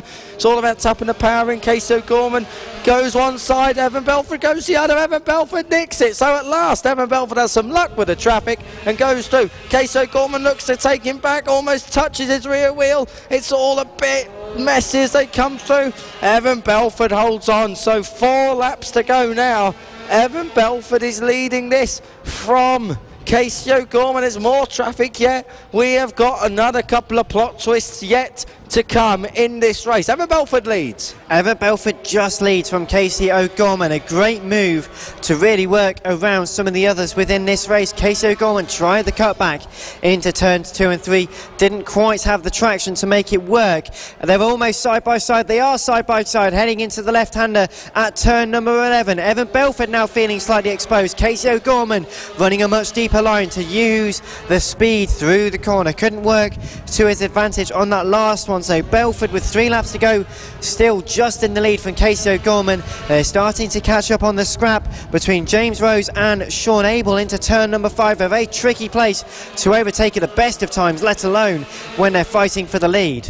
Evan Belford might be able to use Sean Abel to his advantage. Ooh, Casey O'Gorman just gets past him as well onto the straight. They've got, I think that is James Rose they're coming up to next. And at a point of the circuit where really you could do without all the mobile chicanes that are going to be coming their way. The leaders encountering traffic. James Rose is next up. He will be hoping that he doesn't have an outcome, an interference in the outcome of this race. They come through, they're going to get him on the front straight. Evan Belford's going to go one way. Casey O'Gorman tries, they can't get past him. They've not got past him. Casey O'Gorman, massive lunge on the inside, can't make it work. That's at turn 2, tight hairpin, through into turn 3. Evan Belford has used that mistake there from Casey O'Gorman to his advantage. A lap and a half to go, they're at the hairpin, and Evan Belford is leading this. Are we about to see Casey O'Gorman lose a mini GP 70 race? A lap and a half to go, not long left. Very difficult for Casey O'Gorman. He had to go left. He had to take the inside going into the first 2 turns, but Evan Belford just slams the door shut. You were not getting through on that corner. Evan now with a lap and a third to go as they go side by side. The number 7 moving to the left-hand side of the circuit. Belford stops at the apex, but Casey O'Gorman's going to try and get a good run. He's going to get the inside coming into turns 1 and 2. Casey O'Gorman goes level with Evan Belford. There's cheers from the ground as Casey O'Gorman takes the lead back with a lap to go. Casey O'Gorman back into the lead. Evan Belford still looking. He's very close through turns 5 and 6 coming out of the hairpin. They've only got a handful of corners left to go, but Casey O'Gorman already pulled a couple of machine lengths as they head into the final third of this race. Evan Belford is not quite close enough. There isn't long for them to make the decision. Is he going to have to make a last minute lunge? They've got a few other riders in this race left to contend with, so this could yet change. 2 corners left to go. Casey O'Gorman defending from Evan Belford. They're going to have to get past Finn Smart. They both go one way. Casey O'Gorman gets past quicker though, and Casey O'Gorman is going to take the checkered flag, takes the victory just from Evan Belford in what was a fantastic battle between the pair of them. That settles the race lead. Casey O'Gorman was not going to lose his record, and on the last lap he left it late, he left him no hope, but he took the victory ahead of Evan Belford. Owen Mellor is due to come home third, only just coming over the line now. Such was a distance they managed to put on. It was 22 seconds between Casey O'Gorman and Owen Mellor in third place. Bailey Stewart Campbell is in fourth. Rossi Banham will be coming home in fifth, well, at least we think we'll be coming home in fifth. Such as the conditions, the pace and the positions changing all of the time. So Rossi Banham due home in fifth, but Casey O'Gorman is your race winner. Just 0.8 of a second it was in the end, but a very late move up the inside at turns 1 and 2 got it covered. Evan Belford couldn't slam the door shut on this occasion, so Evan Belford relegated second, but he still got 3 more rounds of the championship to make that victory happen. He got oh so close. He's got to do it at some point very soon. Owen Mellor in third ahead of Bailey Stewart Campbell and Rossi Banham. Elliot Crosby came home in 6th place ahead of James Rose and Sean Abel, with Holly Harris, Jack Kirch, Callum Beach and Finn Smart rounding out the order in that one. The Mini GP70s certainly left it late, but they couldn't have left it any later. That has decided this weekend's action, not just in the Mini GP70s, but in the overall Cool Fab Racing Round 7 action. Brilliant racing throughout all of that, really exacerbated by that final Mini GP70 race of the weekend, Kiko. What a way to close the weekend. It started with a bang, it's finished with a bang. Casey O'Gorman keeps his record intact, just it's a bit damaging Mini GP50s, but he's not the end of the world. We know he's going to probably go off and clear up with that. So great stuff from Casey O'Gorman, brilliant stuff in all the other classes. You mentioned every weekend the Johnny Garnis battle with Mason Foster. That's took another development this weekend. If you look into the junior LC40s, you've got loads of young talent coming up through there. Johnny Garnis, I hope he's all right after that small crash he had in the third race. But all in all, what a weekend here. The weather's been a bit difficult, but we can enjoy that. We're British after all. We're used to all this. Well, it's certainly thrown up some fantastic action over the course of the weekend. The 5th round of the 8-round season in the 2018 Cool Fab Racing British Mini Bikes Championships. Thank you to everyone for tuning in. A big thank you to all of the marshals working alongside the medics and the organisers for their well-earned break now. It's been very challenging, but nonetheless they've given it a good go as we head towards Glannygores and the 6th round of the 2018 campaign. North Wales, where the conditions will probably be quite similar. It is North Wales after all, but still plenty of action to come. Not long left now though. We've got 3 rounds in the next few meetings. And as we head to Glannygores, your expectations very quickly, Kiko Giles. Glannygores, new circuit for me. Don't really know the layout myself. Don't know how everyone goes there. But if it's anything like we've seen for the first 5 rounds, you've got to expect the regular front runners. Mason Foster and Johnny Garnis, Sullivan Mounsey, Troy Jeffrey. In the AC40 rookies, you've got Samuel Munson, Henry McCartney, if he stops jumping starts, naughty lad. And then you've got Warwick Brady in there, Finn Warris, he's going to be on a high because he's just won his first race. Then you've got all the other classes. Casey O'Gorman's the man to beat in most of them though. Plenty of action and plenty of stuff to expect at Glannygores. A big congratulations to many of the AC40 rookie races as well. We have, this is Lester Forbes. For many of you who have forgotten who he is, this is our esteemed producer. So if we start laughing, it's because he said something inappropriate. Not always. So Lester Forbes. I just wanted to say hello. I've got a present for you two guys. Oh God! 2 presents. I know what this is. That's yours. That's yours. Dan, okay. I know it's. I've got a fan. I've just given him a present. It's in a not very well wrapped box. Apologies for that. Is this your wrapping paper for Christmas? It says fragile, but they don't know what this is. So I'm wondering what paper you've wrapped this in. One can assume. I think you've wrapped this. You've not wrapped this in the Guardian. It's not an ashtray, no, it's definitely not. This looks like you've wrapped this in the Guardian. That's a very good choice in newspaper. No, it's not. The Guardian is full of lefty liberal. I've just given them a present just to explain, basically. I'm more interested in the newspaper. Oh, it's like pass the parcel. It's like denying me. It's a mug to go with the collection of mugs I have. Oh, and it's gold. I love that. Here we go. And just to a bit of marketing, Motorsport Awards, a new thing on Motorsport Media. This is the official. This is for the official Motorsport Awards. This will be launched launching very soon for a December 2018 start. £3.95. So thank you very much to Leicester for this is for the Motorsport Awards. We are launching this new for 2018. If you go over to motorsportawards.com, you can register, go and sign up for our mailing list, fully GDPR compliant. We won't be sending you any of those spam emails, but you'll be able to hear all about what is coming up for this brand new event in 2018. We'd love to have you on board where you can really help us make the night special. We've got plenty of categories which we're going to be drip feeding over social media and on the various interweb things over the course of the next few months, launching all of the new awards. There's plenty of things to choose from, including stuff like the best race in 2018 anywhere, best car race, best bike race, thank you very much, and I would love to nominate some of the Mini GP70 races this weekend as some of the best races we've had so far. There's also Best Commentator of the Year, which neither of us are actually eligible for. You're ineligible for that. Because we work for Motorsport Media. Now, I don't know about you. I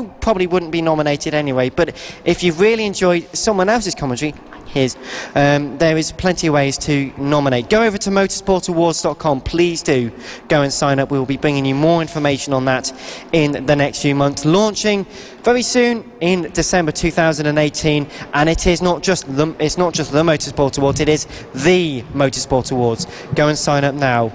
But after that brief advertisement, back to your regular scheduled programming. Round 5 of the 2018 Cool FAB-Racing British Mini Bike Championships have been phenomenal.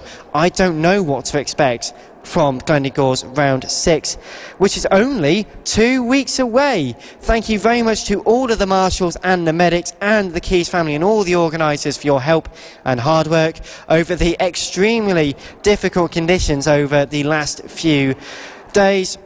We look forward to Gleneagles, North Wales in 2 weekends' time. Thank you very much for all your comments tuning in on the Cool FAB-Racing website, on social media, on motorsport.radio. Don't forget to go back and find out more. Listen back to the races and the first 5 rounds of the championship. Thank you very much to Kiko Giles joining me in the commentary box this weekend. I'm Dan Marr. Thank you very much for joining us, and until next time, it's goodbye from me.